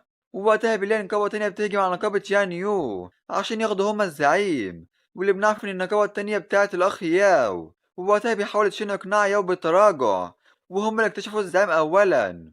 ولكن بيقوله ياو: القوة هي القانون الوحيد هنا، انت فاهم؟ خلصوا عليهم جميعا. ولكن فجأة بيظهر تعويذة في السماء بتهجم عليهم بضربات نارية ساحقة، واللي بيخلي ياو غاضب جدا من هذا وبيقول مين اللي يجرؤ على فعل ذلك. وهنا بيظهر زيرو وبيقول له: ها انت تاني، هذه المرة انت جيت لسرقة زعيم الوحوش الخاص بنقابتنا. وتعالوا يا اخواتي نرجع لورا شوية قبل ساعة تقريبا. ووقتها بيظهر الزعيم ونقابة يايون بتهجم عليه، ولكن ده بيخلي الزعيم غاضب جدا وبيهجم عليهم بكل غضب. وهنا بيقول واحد لقائد الفريق ان مواجهة الزعيم تقريبا مستحيلة من غير السحر المحظور. ولكن بيقول لهم قائدهم: لا تخافوا، وحافظوا على التشكيل وحاولوا استنزاف الزعيم. وبعدها بيظهر زيرو والساحرة سو، ووقتها بيتفاجئ الجماعة من جمالها البارد، وهنا بتحاول تصلح كلامهم وبتقول لزيرو ما تصدقش كلامهم، أنا مش باردة أبدا. بيقول لها زيرو تمام، ووقتها بتلعنهم الساحرة سو في سرها، وهنا بيفرح كعودهم من قدوم الساحرة سو، ولكن بيتعصب لما بيلاقي زيرو معاها وبيسألها هو هنا ليه، ولكن بتقوله الساحرة سو اهتم بشؤونك. بيقول لها القائد لا، أنا فقط قالك لو حاول الشخص واخد خداعك، ولكن بتقوله الساحرة سو ما تقلقش يمكن التمييز بين الصواب والخطأ، ودلوقتي انت دعوتنا ليه؟ بيقول لها القائد ان تم تحديث مدينة الأموات وظهر زعيم ملك الأموات. بتقوله الساحرة سو إن استيلاءهم على زعيم ملك الأموات هيعزز من قوة البقية وقوتنا بشكل كبير. فبيقول لها زيرو يلا بينا نكمل المهمة، ولكن بيوقفوا قائد الفريق وبيقول لهم مفيش داعي لذهابك. بيسأله زيرو عن السبب، فبيقول له القائد بكل غضب انت مروض وحوش، ومين عارف ازاي انضميت للنقابة، ربما استعملت طرق خلفية وتحاول تدخل ومساعدتنا، هذا تفكير مفرط. ووقتها بيقول الجماعة ان هذه المهنة سماتها ضعيفة جدا وصعب تطويرها ايضا، وكمان معهوش اي معدات خاصة، وده يعتبر اهدار لموارد النقابة، وده بيخلي الساحرة سو غاضبة جدا وبتقولهم بكل غضب انتم عارفين حتى هو مين. ولكن بيقول لها زيرو تمام انت رئيسة هنا، فقط قرارك هو النهائي. وهنا بتمسك بزيرو وبتقول لهم لا، إذا لم يذهب مش هذهب أنا أيضا. بيقول لها القائد وهو متوتر لا تغضبي أنا بس بدور على مصلحته، وأنا خايف إنه يموت في المعركة. تمام هخليه يشارك في المعركة ويشاهد من بعيد. وهنا بياخد الساحرة رسول المعركة بسرعة، ووقتها بتقول لزيرو بانتظارها وسأعود فورا. ووقتها بيقول زيرو مع نفسه ووحش زعيم بالمستوى ال15 هيكون صعب شوية، ومع الساحرة سوء بعض الدعم سيكون هزيمة الزعيم مسألة وقت. ممتاز، خلينا أشوف قوة النقابة الخامسة في قائمة المتصدرين. ونرجع للوقت الحالي لظهور بطلنا الأسطوري، ووقتها بيتفاجئ الجماعة من قوة زيرو مع إنهم روض وحوش فقط. ووقتها بيقوله الأخ ياو بكل انزعاج انضميت لنقابة يان يو، وبتقوله الكلبة بكل غضب تشانج يوي أخوك ياو دعاك للنقابة العليا ولكنك رفضت ولن تذهب لجناح يان يو. لم أدرك أنك كنت رخيص جدا هكذا في السابق، ولكن فجأة بيظهر طاقة أرجوانية فوقها واللي بتنزل عليها بقوة ساحقة. وهنا بتقول الساحرة سو ودلوقتي أصبحت أكثر نظافة بكثير. وهنا بيقوله ياو تشانج كان بيدفعوا لك في النقابة هقدم لك الضعف، لا 3 أضعاف الراتب، وأيضا هتكون نائب الرئيس انضم لنقابتي وكون الرئيس التنفيذي، ماذا عن ذلك؟ وهنا بتقوله الساحرة سو بكل غضب ازاي يمكن ان تكون بهذه الوقاحة وتكون بخطف الناس قدامي؟ ولكن بيقوله زيرو لازم تكون صادقا في الحياة، وبما اني انضميت بالفعل لنقابة يان يو فلن يكون مناسب التنقل من مكان لآخر بسهولة، ومع ذلك مفيش حد عارف اللي هيحصل في المستقبل، دعنا نرى. بيقوله ياو تمام، طالما انك تريد يمكنك القدوم لنقابة العليا في اي وقت انت مرحب بك دائما. وهنا بيقول لجماعته بالانسحاب، بيتفاجئ اتباعه من هذا وبيحاولوا يقنعوه بالتراجع عن هذا، وفاضل شوية وهيتم القضاء على الزعيم. ولكن بيقول له ياو وما قيمة هذا، لازم نضحي بهذا المستوى للحصول على الفوائد قدام، ماذا تعرف أنت؟ وبالفعل بينسحبوا. وهنا بتشكر الساحرة سو زيرو، ولكن بيقول لها زيرو لا شكر على واجب. وهنا الزعيم بيهجم عليهم بقوة ساحقة ولكن بيتفادوها في الوقت المناسب، وبعدها بيقف زيرو قدام الزعيم وبيقول له بكل حماس ملك الأموات سأخضعك. وهنا بيهجم عليه بقوة ساحقة وبيتفاجئ الجميع من قوة زيرو الساحقة والزعيم على وشك الموت تقريبا. ووقتها بيقول زيرو سويان كالعادة، بتقوله سويان حسنا. ووقتها الزعيم بيعاني من ضربات زيرو الساحقة، وهنا بيستعد زيرو للهجوم وبيهجم عليه بهجوم ساحق وبيقتله أخيرا. والجميع مصدوم من هذا، وهو مين بالظبط حتى انه جعل نقابة الزعماء تغادر. حتى الورث الأكبر لعائلة لياو عمله باحترام كبير. ووقتها سويان بتشكر زيرو ولولاك لكانت نقابة الزعماء سرقوا الزعيم منا. ولكن بيقول لها زيرو لا بأس، فأنا في النهاية عضو في النقابة أيضا وده واجب عليا. وبعدها بننتقل لمدينة نوتنج، ووقتها سويان ماسكة في زيرو مش حلاه وقائده متعصب جدا من هذا، وبيقول للفريق بكل غضب كنتم فين؟ وهل حصلتم على الزعيم؟ بيعرفوا تبعوا ان مروض الوحوش اللي ظهر مع سويان هو اللي هزم الزعيم. بيتفاجئ القائد من هذا وازاي المروض ضعيف يكون بهذه القوة. بيقوله تابعه، هذا الفتى لديه قوة هائلة حتى ضربة عادية منه يمكنها قتل شخص، وبوجودهم معنا نقابتنا أصبحت أقوى. وهنا بيذهب القائد لعند زيرو وبيزعق في وشه وبيقول له بكل غضب: انت فعلت هذا عن قصد، واستنيت لغاية ما كنا على وشك الموت جميعا عشان تتحرك، سواء تحركت أم لا. انت خالفت تعليمات النقابة وتصرفت منفردا وبصفتي رئيس النقابة لدي الحق في طردك. ولكن زيرو بيمسك صباعه اللي كل شوية بيشاور بيه في وش زيرو وبيقول له: على ما افتكر انت الشخص اللي قطع الأمر بعدم السماح لي بالتحرك. وهنا بيتدخل تابعه وبيقول له: أيها الفتى الوقح، تجرؤ على مهاجمة زعيم النقابة؟ ولكن بيتجاهل زيرو وبيكمل كلامه: وأيضا المهمة اللي أصدرتها النقابة هي القضاء على الزعيم، أخبرني فقط لو كملت مهمة أم لا. وبتقول له سويان: لولا تشانج يو لفقدنا الزعيم بالفعل وخسرنا جميعا، والمفروض نعطيه مكافأة كبيرة. تشانج، يلا بينا نكمل باقي المهام. وبعدها بيغادروا. وقتها القائد غاضب جدا وبيقول لتابعه بكل غضب: راقب هذا الفتى كويس، وأول ما يكشف عن نقطة ضعف عرفني فورا. وبعدها بننتقل للغابة السامة، ووقتها سويان اللي يمكنها احتمال الراحة اللي في المكان، فبيقول لها زيرو إن الزومبي السام أصعب من الزومبي الناري والجليدي، كوني حذرة. ومع إنه لا يمتلك خصائص النار أو الجليد، ولكن لديه مهارة مرعبة وهي سمية الجسد. ومع إنه لا يمتلك خصائص النار أو الجليد، ولكن لديه مهارة مرعبة وهي سمية الجسد، واللي تجعل أي شخص يتعرض للهجوم أو يهاجمه يخش في حالة تسمم لا يمكن تطهيرها أبدا، ويفقد الهدف 6% من صحته كل ثانية. وده بيخلي سوان خايفة جدا. بيقول لها زيرو: ظبطي نقاط حياتك في الوقت المناسب، وهي مش مشكلة كبيرة. بتقول له سوان: حسنا.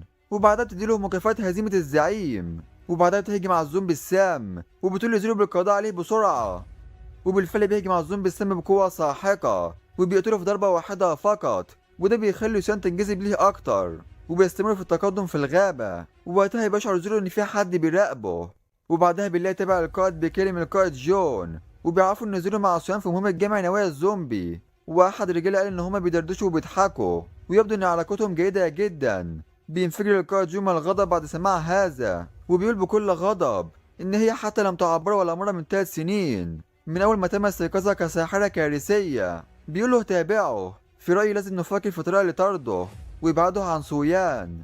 وهنا بيحذر النظام الجامعي إن في موجة زومبي قادمة وهتهاجم بعد نص ساعة، وده بيخلي القائد يلاقي فكرة للتخلص من زيرو وبيقول مع ابتسامة خبيثة: يجرؤ على سرقة فتاتي؟ لدي 1000 طريقة لطرده من النقابة وجعله لا يمكنه البقاء فيها، ولكن لازم أجعل الأمر صعبا عليه.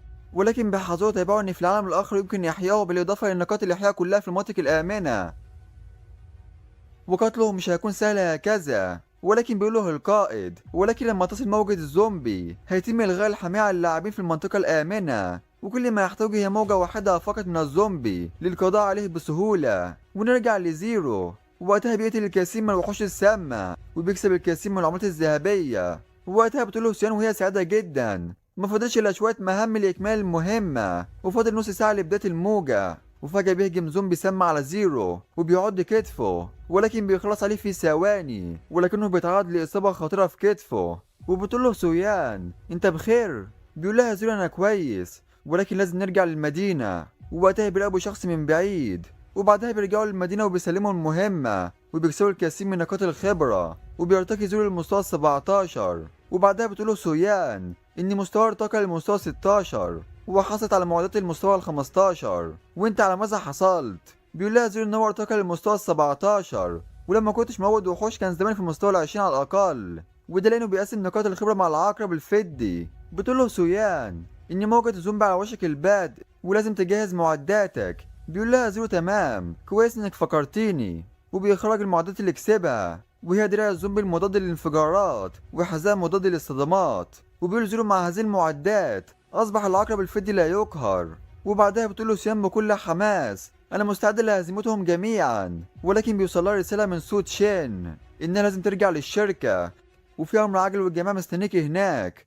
بتتفاجئ سيام من هذا فبتقول زيرو إنها لازم تغادر ومش هتكمل معاه، ولكن بيقول لها زيرو: لا بأس، اذهبي بسرعة. بتقول له سيام إن هو لازم يكون حذرا مع إنهم زومبي المستوى 13 فقط ولكنهم كاسرين جدا، حتى النمل يمكنها القضاء على فيل، فلازم تكون حذرا. بيقول لها زيرو: شكرا على اهتمامك. وهنا يبدأ الجو في التغيير وبيحذر النظام الجامعي ان موجة الزومبي قادمة وبيبحثوا عن ملجأ طوارئ بسرعة. وبعدها بيظهر الكثير من الزومبي في كل مكان وبيقتل زيرو في الكثير من الزومبي. ووقتها بيقول زيرو ان الزومبي يستمروا في القدوم ولا نهاية لهم ولكنهم هيتوقفوا بعد ساعة. لذا ما عليك إلا قتل 50 زومبي وهتكون بأمان. وبعدها بيظهر رسالة من النقابة بيقولوا فيها إن هم محتاجين لمساعدته.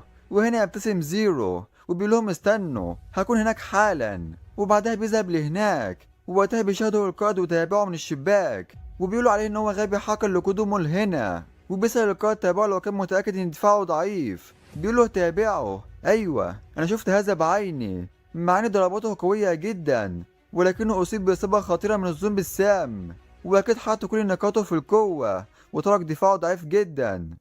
بالإضافة إني اشتريت 10 رومات سهام بالمستوى ال 12 يتربصون له في الزقاق. فبيقولوا القائد مع ضحكة خبيثة وبناء على دفاعه الضعيف فهينتهي أمره. بالإضافة إني بعت ناس لمناطق الإحياء لمنعهم من العودة تاني وجعله يموت العديد من المرات. وهنا بيتقدم زيرو وهنا الجماعة بيهجموا عليه بالسهام ولكن زيرو بيخرج العقرب الفدي وبيصد كل السهام وده بيخلي القائد وتابعه مصدومين جدا من هذا. وهنا بيقول النظام لبطلنا ان هو تعرض للهجوم من شخص خبيث ولهذا لديه 10 دقايق يمكنه فيها القضاء عليهم من غير اضافة اي نقاط شر. وده بيخلي زيرو متحمس جدا واللي بنعرف ان هو كان مستناه على حار من الجمر واستعدوا للمجزرة. وبيقتل واحد ورا التاني والجميع مذعور من قوة زيرو الساحقة والقائد مصدوم من قوته وبيقول بكل صدمة ازاي هو بهذه القوة. انت مش قلت ان دفاعه ضعيف؟ ازاي ده حصل اذا؟ وقتها بيظهر هجوم متجه ناحيتهم ولكن بيتفادوا الهجوم في الوقت المناسب. وهنا بيقول لهم زيرو انت مفكر ان خدعك هذه يمكنها ايذائي؟ بيقول له القائد انت قصدك ايه؟ بيقول له زيرو بعد القضاء على الزعيم بعت ناس يراقبوني طوال الوقت. هو انت كنت مستني فرصة لمهاجمتي أليس كذلك؟ بيقول له القائد اذا كنت بتخدعنا بين دفاعك ضعيف وتعمدت كشف هذا الضعف الايقاعي. بيقول له زيرو ليس الامر اني احاول الايقاع بك كنت فقط اراقب ما تخطط له. وهنا بيستعد القائد للهجوم وماذا لو كشفتني انا هنا لاخد حياتك. ولكن بيهجم عليه زيرو بالجليد وبيدمر كوسه. وهنا تابعه بيتهم زيرو بالتعدي على رئيسه وبيقول للمحاربين بالقضاء عليه. وهنا بيهجم عليه محارب نخبة ولكن بطلنا بيقتله في ثواني وبيتفاجئ القائد ان هو قتل محارب نخبة في ضربة واحدة فقط وبيقول له انت مين بالظبط. وهنا بيهجم عليه زيرو وبيقول له انا شخص لا يمكنك استفزازه. وبعدها بننتقل لمنطقة الإحياء وقتها بيقول له النظام اللي تم قتله على يد ساحر الموتى زيرو وبيتم إحياء القائد وتابعه. وقتها بيقول له تابعه يا قائد إنه زيرو اللي صف العالم الأول في نص يوم وادم ما هذا ساحر الموت هو مش مروض وحوش. بيقول له القائد وازاي هعرف يعني؟ اللي عجب ان معرفته كانت دايما مخفية ذلك المخادع يدعي الضعف ليفترس الآخرين. تشانج يو هدفعك تمن غالي. وبعدها بننتقل للعالم الحقيقي في مقر عائلة سو. وقتها بيعرض والد جون على سيوان الزواج من ابنه واللي هو تشين جون يعني ولكنها رفضت لأنها مش بتحبه. ولكن بيقول لها والده أي حب وأي كره يمكن تنميتها وأنا جهزت لك هدية صغيرة وهي جرعة طاقة وده كنز أسطوري بيرفع الطاقة ب100 ضعف لمدة شهر بعد استخدامه وطقم شياطيني أسطوري. وبيقول لها تشين إن قيمة جرعة الطاقة في السوق تمنها 5 ملايين بالإضافة لإنفاق 8 ملايين لتكليف سيد مختص لتصميم الطقم السحري الخاص بيكي. ولديه ابن واحد بس وهو تشين جون وهيرث كل ممتلكات العائلة ولو تزوجتيه في أي مواد أنت عايزاها هتلاقيها. ولكنها بترفض عرضه وبتقول له قرار حياتي الشخصية ملكي أنا لوحدي. فبيتعصب عمها من رفضها وبيقول لها بكل غضب عائلة زو بذلت الكثير من الجهد والمواد عليكي كيف لك كابنة تانية التحدث بهذا الهراء. ولكن بعدها بتظهر أختها وبتقول لعمها إن السؤال مش وسيلة للمقايضة وحياتها الخاصة تخصها لوحدها. يا أختي الغبية متقلقيش في أي وقت أنا هدعمك. وهنا بيرن هاتف والد جون وبيعرف إن ابنه جون تم قتله على يد تشانج يو وده بيخليه غاضب جدا وبيقول لهم بكل غضب انا قابلت ان ابني يعمل في منصب صغير لمساعدة مجموعة سو ولا انت مراته ما قتلتوه؟ بيقول له عم سويان يا سيدي تشين اكيد في سوء تفاهم هنا. ولكن بيقول له تشين سو تشين لو حصل اي مكروه لابني مش هدعك وشأنك. وبعدها بيغادر وبعدها بيجتمع سو تشين مع سويان واختها وبيقول لهم بكل انزعاج هو ده الشخص اللي رشحتوه؟ انت مدركين للدعم المالي اللي بتقدمه عائلة تشين لمجموعة سو؟ بتقوله الساحرة سويان اكيد في سبب خلي شانج يو يعمل كده. ولكن بيقول لها صوت تشين كفى احضروا تشانج يو فورا ليعتذر لعائلة تشين راقعا والا هطرده من النقابة. وقتها بيرن هاتف سويان واللي بنعرف ان هو زيرو وبتقوله انت فين؟ انت حقا قتلت جون؟ وقتها يبتسم زيرو وبيقول لها انا استقيل من دلوقتي انا خارج النقابة. الله عليك يا معلم. ولكن فجأة حد بيهجم على الزعيم، واللي بنعرف انها سويان، وبتقول لزيرو نفس القواعد: انا اساعد وانت تولى الهجوم. بالفعل بيستعد زيرو وبيهجم على الزعيم بقوة ساحقة، ووقتها يو وجماعته مصدومين ان هما بيواجهوا الزعيم من فئة 3 نجوم لوحديهم، يا لهم من مهرة. ووقتها بيشبه يو على الانسة، وبيعرف انها الانسة التانية اللي عليه تسو، واللي اصبحت ساحرة محظورة، وبيتفاجئ من قوتها الاسطورية. ولكن الشخص الوحيد اللي يمكنه هزيمة الزعيم هو اخي زيرو، ولو كنا مكانه لكنا متنا آلاف المرات بالفعل. ولهذا سأقوم بتجنيدها هي وزيرو في نقابتي العظيمة. وقتها بيستغرب أتباعه من تصرفاته، وبيعرفوا واحد منهم إن هو حتى لو قدر يضم الأنسة سويان فالشخص التاني لا يمكن التعامل معاه. وقتها الزعيم بيتعرض لهجمات ساحقة ومستمرة، وده بيخليه غاضب جدا ولكنه عاجز عن فعل أي حاجة. ووقتها بيقول زيرو مع نفسه: كويس إن الوحش بالفعل على وشك الموت. في الجانب التاني بتنادي عليه سويان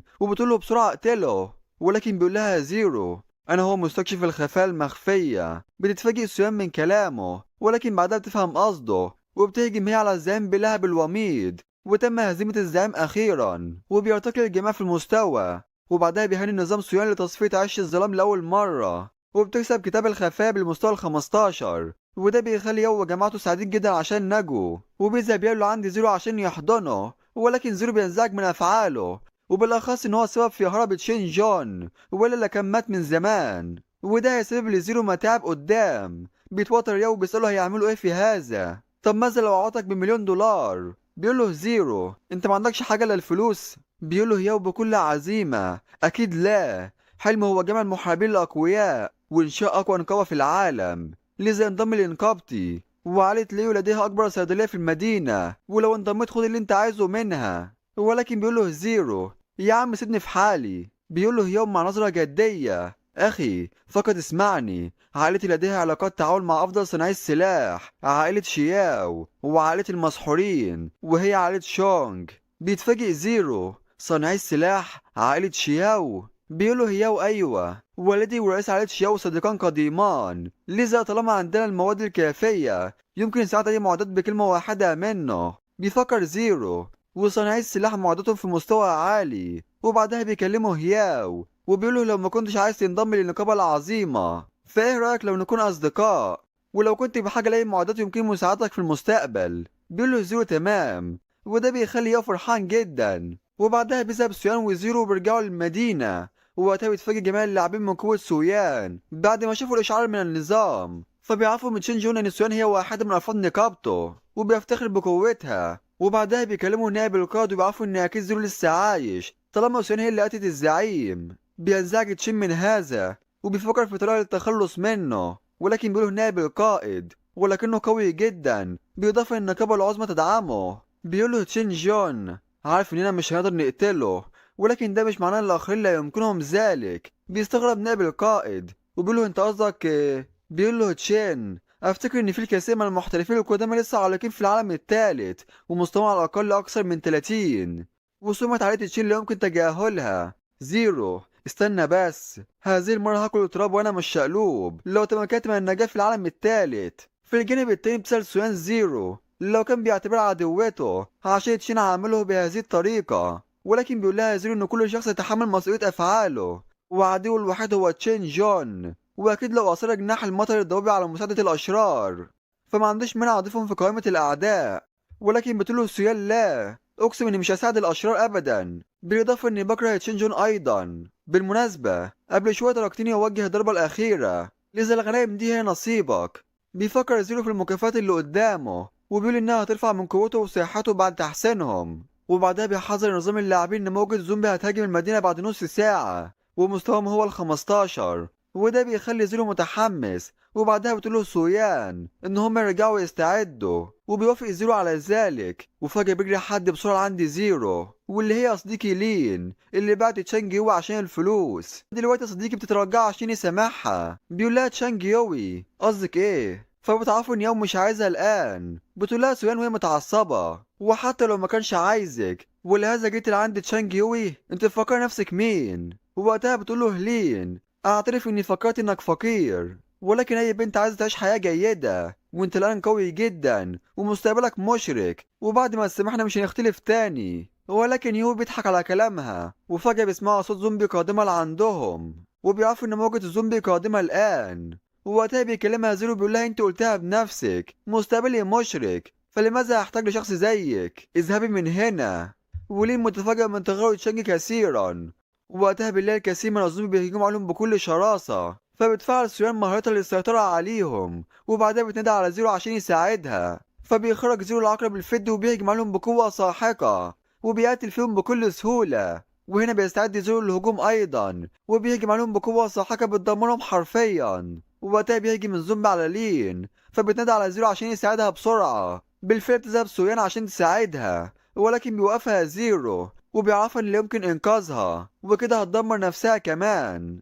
ووقتها الزومبي بيهجموا عليها وبيقطعوا فيها. ووقتها بيلاحظ زيرو ضوء حواليها واللي يرمز للموت، وده معناه ان محاولة احيائها انتهت. وبعدها بيهجم الزومبي عليهم بقوة ساحقة، ووقتها بيقول لها زيرو مفيش وقت للندم، فنتعامل مع الزومبي الأول. ووقتها زيرو بيفتكر ذكريات تشانج معاها. وبعد فترة بنلاقي اللاعبين لسه بيقاتلوا الزومبي، وسويان وزيرو مختبئين، وبنعرف منهم انها الموجة التالتة واللي هي الأخيرة اليوم. وبعدها بيعرفوا النظام ان هو كمل مهمة المشاركة في 3 موجات زومبي وما فضلش الا تصفية العالم السري. فبيفكر زيرو في ايجاد عالم سري للتغلب عليه بسرعة. وبعدها بيقول لسويان الموجة على وشك الانتهاء ويمكنك البقاء هنا لاسترجاع قوتك. بتقول له سويان وماذا عنك؟ بيقول لها زيرو ان عنده شوية امور اخرى عليه القيام بها. وبننتقل في الاحداث لمستشفى الزومبي المستوى 17، ووقتها بيوصل بطلنا لهناك وبيقرر تصفيتها قبل انتهاء موجة الزومبي، وبيخرج العقرب الفدي وبيستعدوا للمجزرة. وبعد فترة بيصفي العالم السري وبيرتقي للمستوى 20، بالإضافة إنه كمل مهمة العالم السري وتم تفعيل بوابة الزعيم النهائي للعالم التاني. وبيعطي زيرو المكافآت للعقرب عشان يطور العقرب ويصبح قريبا أسطوريا.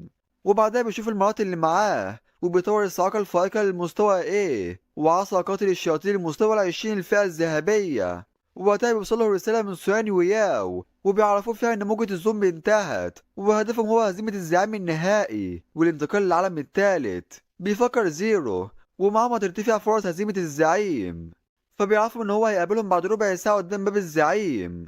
وبننتقل بعدها لضواحي المدينة، ووقتها بيقابل زيرو هناك هياو، وسيام متفاجئ إن هو جاب الكثير من الأشخاص. فبيقول له هياو عارف يا زعيم إنك قوي لا تقهر، ولكننا هنواجه أقوى زعيم في العالم التاني ومن الأفضل الاستعداد. بيقول له زيرو تمام لو كان ده يرضيك. وبعدها بيعرفوا من النظام إن هم كملوا المهمة العالمية، وبيسألوا لو كان هيشارك الفريق معاهم عشان يواجه الزعيم النهائي في العالم التاني. بالفعل بيوافق زيرو، وبعدها بيظهر بوابة لمكان الزعيم وبيذهبوا لعند الزعيم، وهو الملك الزومبي المستوى 20 من فئة 3 نجوم، وهي وجماعته مظلومين من ضخامة الزعيم وسماته الساحقة. ولكن بيقول لهم زيرو بعدم التحرك والاعتماد على الهجوم بعيد المدى، وإلا الزعيم هيقضي عليهم في ثواني. وبعدها يستعد للقتال وبيخرج العقرب. وبيعرفنا بطلنا ان الزلزال السابقة حصل فيها على كمية كبيرة من الخبرة وبيد الحيوانات الأليفة، وده خلى قوة العقرب مقربة لقوة الزعماء. ووقتها بيلاحظهم الزعيم وبيقول لهم بكل غضب انتم ايضا تسعون للموت. وهنا بيهجم العقرب على الزعيم، وبعدها بيخرج زيرو قوة ساحقة وبيهجم على الزعيم، وده بيخلي الزعيم متعصب جدا وبيهجم على العقرب بقوة ساحقة. وبعدها بيستعد وبيهجم عليهم بقوة ساحقة بتقسم الأرض نصين. ولكن فجأة بيظهر العقرب قدامه، ولكن بيهجم الزعيم عليه بقوة ساحقة وبيرميه لبعيد من قوة الضربة. وبعدها بينادي ياو بسرعة على المعالجين عشان يعالجوا العقرب الفدي. وقتها الزعيم متجه لعند زيرو بكل غضب، ولكن بيظهر قدامه العقرب الفدي وبيوقفه. وبعدها بتهجم عليه السيان بسحر التحكم، ولكن بتنادي على زيرو بسرعة عشان يهزمه ولا يمكنها الصمود أكثر. بالفعل بيستعد زيرو بيهجم عليه بشكل مستمر، وده بيخلي الزعيم يعاني جدا. ووقتها يوم مصدوم وهو بيشاهد إن الزعيم فقد ربع صحته في ثواني. ووقتها بيستعد زيرو للقضاء عليه نهائيا وبيهجم على الزعيم بالصاعقة الخارقة، وتم هزيمة الزعيم هزيمة ساحقة. وسيان ويوم متفاجئين من قوته الكبيرة، وفجأة بيحذرهم نظام بتفعيل القدرة السلبية للزعيم دمار العالم. بالفعل بيهتز المكان وبيتم تدميره. وهنا بيقول لهم الزعيم أيها البشر الحقيرون سأخذكم معي الجحيم. وده بيخلي يوم ماسك رجل زيرو وهو بيعيط لأنه لو مات هذه المرة لا يمكن إحيائه من تاني، وده معناه إن انتهى أمره. ووقتها بيلاقي زيرو إن البوابة بعيدة عنهم جدا وبيفكر مع نفسه في طريقة عشان يخرجوا. وبعدها بينزل العقرب وبيلاقي فكرة بالفعل، وهنا بيمسكهم وبيحدفهم لعند العقرب، وبيقول العقرب باستعمال كل قوته عشان يحدفهم لعند البوابة. بالفعل بيمسكهم العقرب وبيرميهم بكل قوته وبيخرجوا بالفعل من هناك.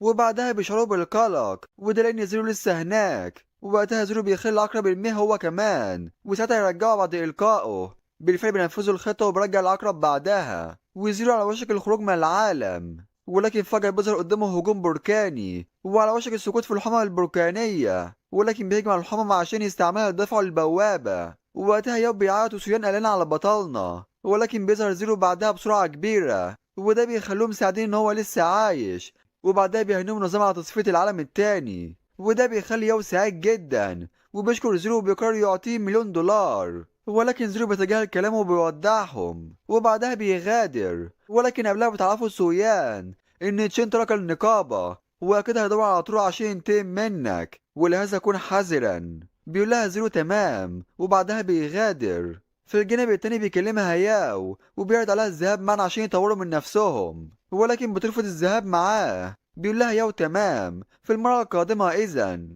بتقول له سيان بكل اندهاش حقا علاقات البشر غريبة وفي السابق كنا أعداء ولم أتوقع أن نصبح أصدقاء الآن. وبعدين ننتقل في الأحداث العالم التاني وهو قدوم ملك الموت. ووقتها بيظهر يو وجماعته من مقابر الأموات وبيقول لهم يو إن هم يستغلوا وقتهم عشان يطوروا من نفسهم والسعي ليكون أول نقابة في المقاطعة. بالإضافة إن هم أول أشخاص يذهبوا للعالم التالت. وفجأة حد بيدوس على إيد ياو وده بيخلي ياو غاضب جدا وبيقول مين الأحمق اللي فعل ذلك. وهنا بيظهر الجماعة قدامه وبيسألوا قائدهم لو كان هو ياو. وفي لاعب اسمه تشانج يوي هو أكيد في هذه الجماعة لذا أحضره لهنا. بيقول له ياو ومن أنت يا هذا؟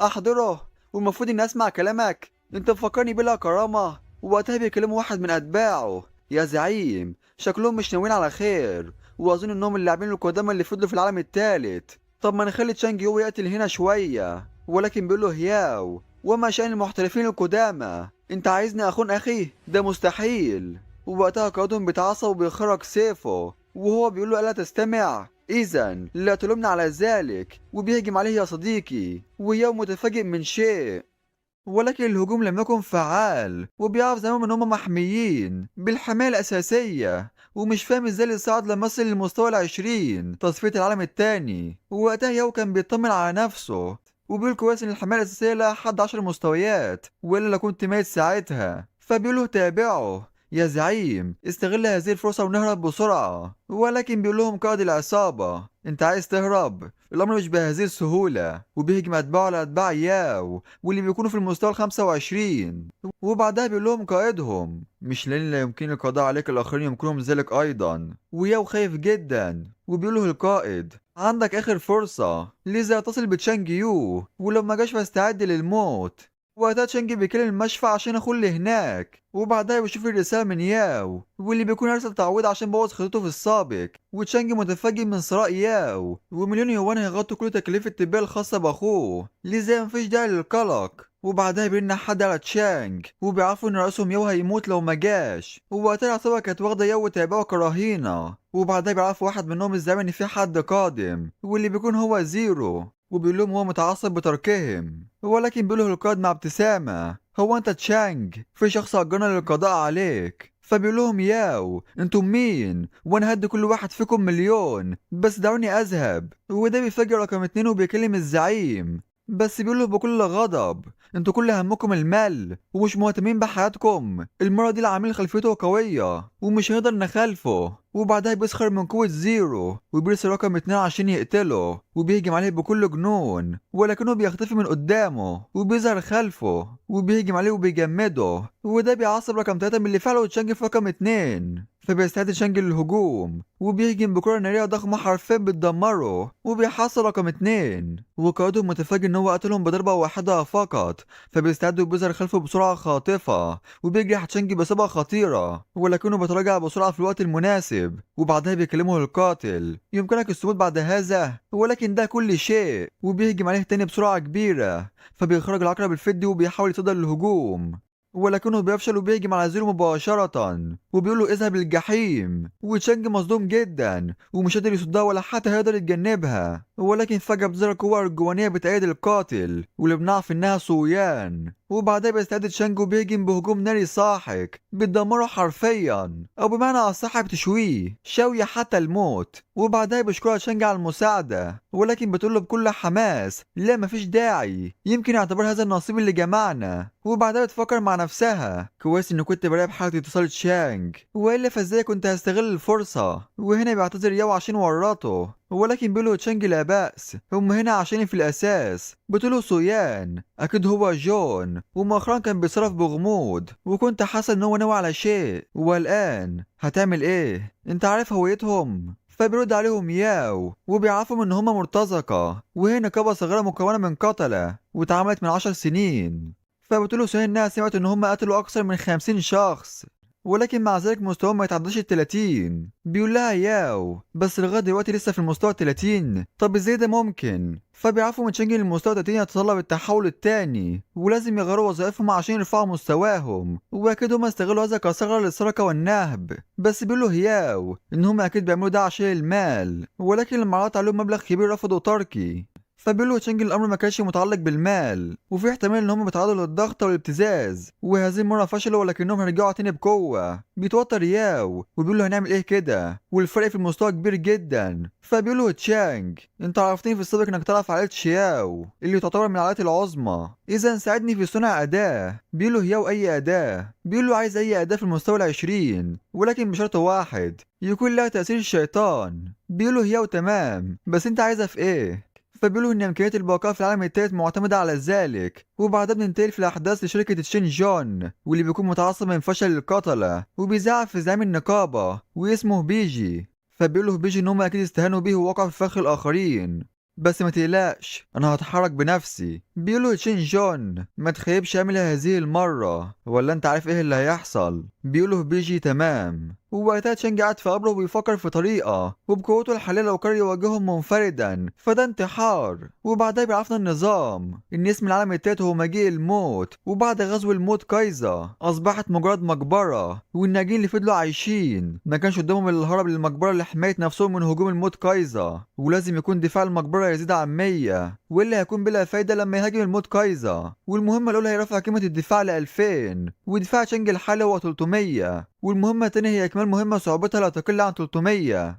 ووقتها بيهاجم حاكم الموت المقبرة، وبيعرفنا تشانج ان هو بيهاجم كل ليلة الساعة 12 ويستمر 10 دقايق، ولو مرجعش اللاعبين المقابر او دفاعهم وصل للصفر فهيتم القضاء عليهم فورا. وده معناه ان اكيد المرتزقة في مقابرهم عشان يتجنبوا الهجوم، ودي هي الفرصة الوحيدة اللي عندي. بس الاول نستنى ياو، وبالفعل بيراسلوا ياو وبيعرفوا ان الاداة جاهزة، وبيذهب ياو بكل حماس للمنطقة الآمنة وبيسلمها لتشانج، وتشانج متفاجئ ان هو جهزها في يوم واحد فقط. فبيعرفوا ياو ان ولده هو زعيم عائلة شياو، اصدقاء جدا، وكما هو متوقع قدر يجهز اداة من الدرجة الاولى في وقت قصير جدا، وهي عصا عين الشيطان من فئة نجمتين بالمستوى ال20. وبعدها بيسألوا ياو عن خطته ولو كانوا هيقتلوا معا، وسمع ان اعداء القتلة بيحوسوا خارج المنطقة الآمنة، فبيقولوا تشانج لا لديه خطة تانية. وبعدها بيعرفوا من النظام ان حاكم الموت قادم لعندهم، لذا بيقرروا العودة للمقبرة، ولكن بيلاحظوا في الخارج المرتزقة، وده بيخلي ياو خايف جدا، ولكن بيطمنه تشانج وبيعرفوا ان هو في المنطقة الآمنة ومش هيقدروا يعملوا اي حاجة في الداخل. ووقتها بيكلموا بيجي من خلف الحاجز ايها الوغد دعني ارى كام يوم يمكنك اخفائه، ولما تطلع هعذبك حتى الموت. ووقتها بينادي تشانج على ياو، فبيستغرب ياو وبيقول له انت رايح فين؟ الموت قادم ولو خرجت الان فهينتهي امرك. فبيقولوا تشانج بعدم ترك المنطقة الآمنة لحد ما يرجع لو كان بحاجة لها، ويمكن العودة للعالم التاني لتركيا أيضا. وبعدها بيغادر بطلنا ويوم مش فاهم تشانج ناوي على إيه، ووقتها بيظهر الموت كايزا وبيذهب تشانج المنطقة بيغطيها الخراب من كل مكان، وبيلاقي هناك الشخص اللي كان بيدور عليه حارس القبر ليفا. فبيقرب منه تشانج وبيسأله لو كان محتاج لمساعدة. بيقوله ليفا جيت في الوقت المناسب، وهل يمكنك الذهاب لمدينة الموت شرق مقبرة النور المقدس والقضاء على جيش الهيكل العظمي هناك، ولو فعلتها فقوة كايزا هتقل. بيقوله تشانج أكيد لا يمكن السماح لي بالتنمر علينا، وبيفعل الحارس المهمة وصعوبتها تفوق ال400. ووقتها بيفكر تشانج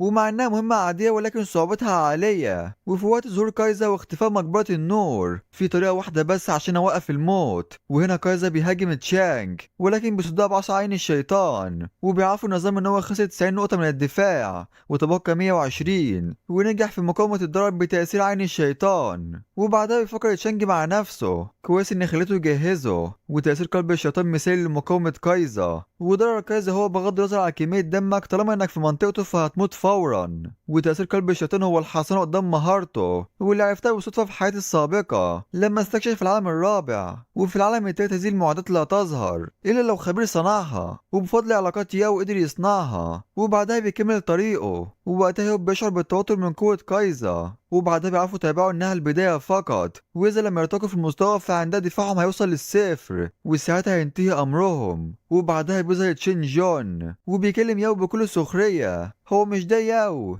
انت ليه في المنطقة الآمنة ولا تجرؤ على الخروج؟ هو انت خايف انك تموت؟ وهنا بيكلمه بيجي، وبيعرفوا ان المهم هو تركية مستواه بدل إضاعة الوقت. فبيقوله جون بكل غضب، هو انا محتاجك عشان تعلمني؟ لا تنسى مهمتك هي القبض على تشانج يو. بيقوله بيجي تمام، بس لو تجرأت على لمس شعر ميتشيكي هدمرك. بيقوله تشين جون ده يعتمد على اسلوبك، ولو اسلوبك كويس فهي هتكون بخير. وبعدها بيكلم ياو وبينصحه بتسليم تشانج في اقرب وقت ممكن والا هيموت، سواء كان منهم او من كايزا. وده بيزعج ياو جدا. وهنا بتجري سوان اللي عندهم وبتسألهم عن تشانج وفي شيء مهم لازم يعرفه. فبيقول لها تبع ياو ان هو اخد المعدات وهرب، ولكن بتقول له مستحيل هذا. فبيقول لها اتباع ياو، فكر ان هو عايز معدات جديدة عشان يتعامل معاهم، ولكنه في الواقع اراد مقاومة هجوم كايزا والهرب منهم، وسابنا هنا مستنيين موتنا في اي لحظة. ولكن بيوقف ياو عن الكلام وعدم الشك في تشانج، وتابعه متفاجئ ان هو لسه مصدقه. وهنا بيكلمه تشانج، وبعدها بيكلم ياو بكل فخر، وبيعرفوا من تشانج لما يتخلى عنه ابدا. وده بيزعج سويان عشان طلب المساعدة من ياو مش منها. ووقتها بيكلم ياو تشانج، وبيعرفوا ان تشانج في العالم التالت ومعاه حوالي 10 مرتزقة، بالاضافة ان هو واخد بنت زعيم المرتزقة كرهينة عشان ينفذ كلامه. بيقوله تشانج تمام، فبيسأله ياو عن مكانه. بيقوله تشانج مدينة الموت. وبعد فترة تذهب بنتنا سويان ومتوترة جدا من الوحوش اللي هنا عشان مستواه من 25 ل 28. وفجأة بيظهر ايد الزومبي من تحت الأرض، وده بيخليها خايفة جدا، ولكن بعدها بتطمن. ولكن فجأة بيظهر الزومبي خلفها وعلى وشك الهجوم عليها، ولكن بيجمده تشانج في الوقت المناسب، وبعدها بيهجم عليه بالنار وبيقتله تماما. وبنتنا سويان بيحمر وشها من الخجل لأنه أنقذها تاني، ولكن الهجوم لم يكن فعال، وبيعرف زمان ان هم محميين بالحماية الأساسية، ومش فاهم ازاي اللي صعد لما وصل للمستوى ال20 تصفية العالم التاني. ووقتها ياو كان بيطمن على نفسه وبيقول كويس ان الحماية الأساسية لها حد 10 مستويات والا لو كنت ميت ساعتها. فبيقوله تابعه يا زعيم، استغل هذه الفرصة ونهرب بسرعة. ولكن بيقول لهم قائد العصابة انت عايز تهرب؟ الامر مش بهذه السهولة. وبيهجم اتباعه على اتباع ياو واللي بيكونوا في المستوى ال25. وبعدها بيقول لهم قائدهم مش لان لا يمكن القضاء عليك الاخرين يمكنهم ذلك ايضا. وياو خايف جدا وبيقول له القائد عندك اخر فرصة، لذا اتصل بتشانج يو ولو ما جاش فاستعد للموت.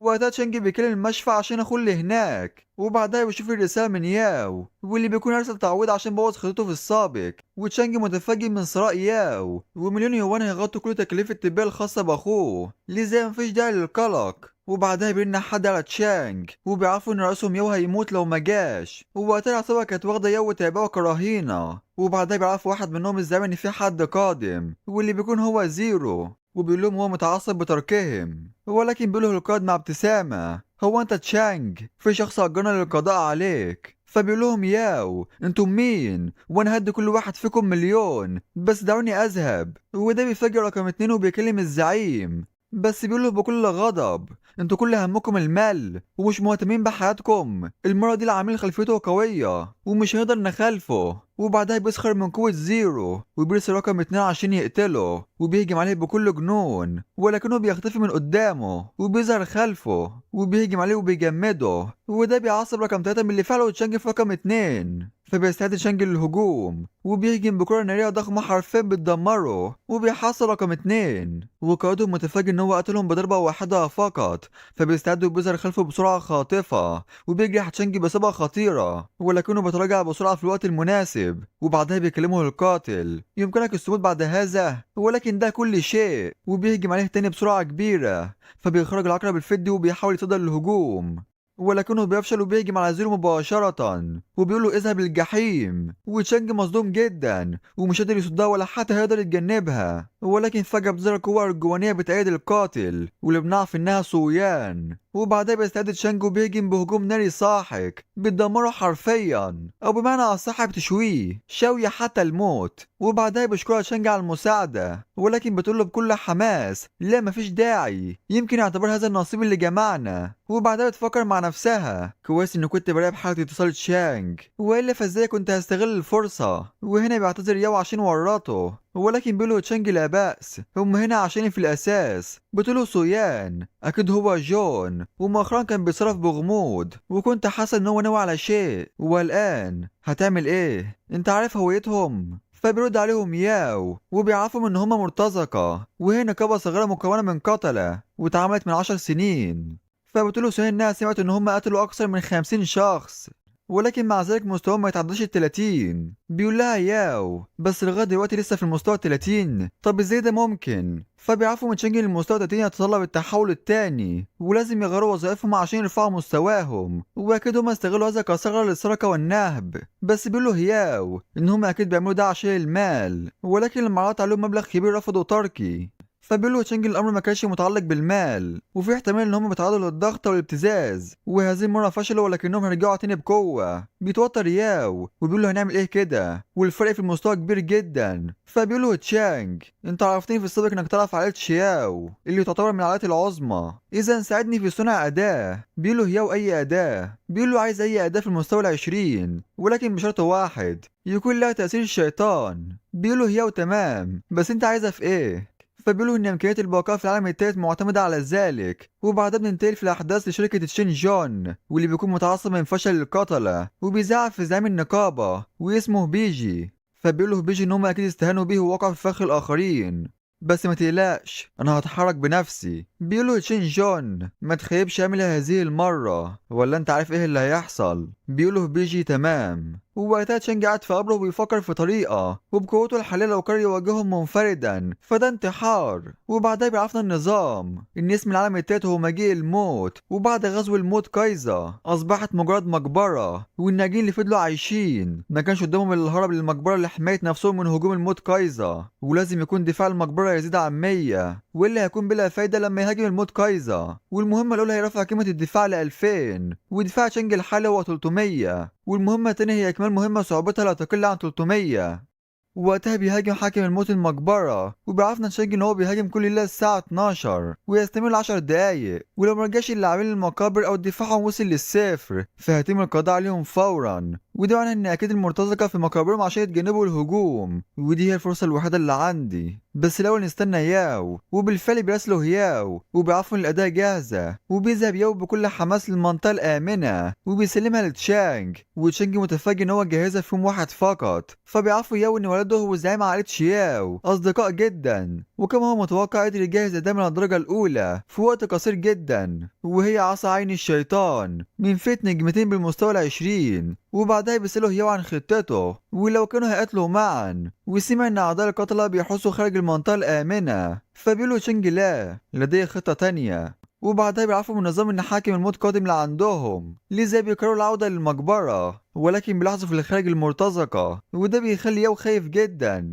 ولكن بيطمنه تشانج وبيعرفوا ان هو في المنطقة الآمنة ومش هيقدروا يعملوا اي حاجة في الداخل. ووقتها بيكلمه بيجي من خلف الحاجز: ايها الوغد دعني ارى كام يوم يمكنك اخفائه، ولما تطلع هعذبك حتى الموت. ووقتها بينادي تشانج على ياو، فبيستغرب ياو وبيقوله انت رايح فين؟ الموت قادم، ولو خرجت الان فهينتهي امرك. فبيقولوا تشانج بعدم ترك المنطقة الآمنة لحد ما يرجع لو كان بحاجة لها، ويمكن العودة للعالم التاني لتركيا أيضا. وبعدها بيغادر بطلنا ويوم مش فاهم تشانج ناوي على إيه، ووقتها بيظهر الموت كايزا وبيذهب تشانج المنطقة بيغطيها الخراب من كل مكان، وبيلاقي هناك الشخص اللي كان بيدور عليه حارس القبر ليفا. فبيقرب منه تشانج وبيسأله لو كان محتاج لمساعدة. بيقوله ليفا جيت في الوقت المناسب، وهل يمكنك الذهاب لمدينة الموت شرق مقبرة النور المقدس والقضاء على جيش الهيكل العظمي هناك، ولو فعلتها فقوة كايزا هتقل. بيقوله تشانج أكيد لا يمكن السماح لي بالتنمر علينا، وبيفعل الحارس المهمة وصعوبتها تفوق 400. ووقتها بيفكر تشانج ومع انها مهمة عادية ولكن صعوبتها عالية، وفي وقت ظهور كايزا واختفاء مقبرة النور في طريقة واحدة بس عشان اوقف الموت. وهنا كايزا بيهاجم تشانج ولكن بيصدها بعصا عين الشيطان، وبيعرفوا النظام ان هو خسر 90 نقطة من الدفاع وتبقى 120، ونجح في مقاومة الضرب بتأثير عين الشيطان. وبعدها بيفكر تشانج مع نفسه كويس ان خليته يجهزه، وتأثير قلب الشيطان مثالي لمقاومة كايزا. وضرر كايزا هو بغض النظر عن كمية دمك طالما انك في منطقته فهتموت فورا،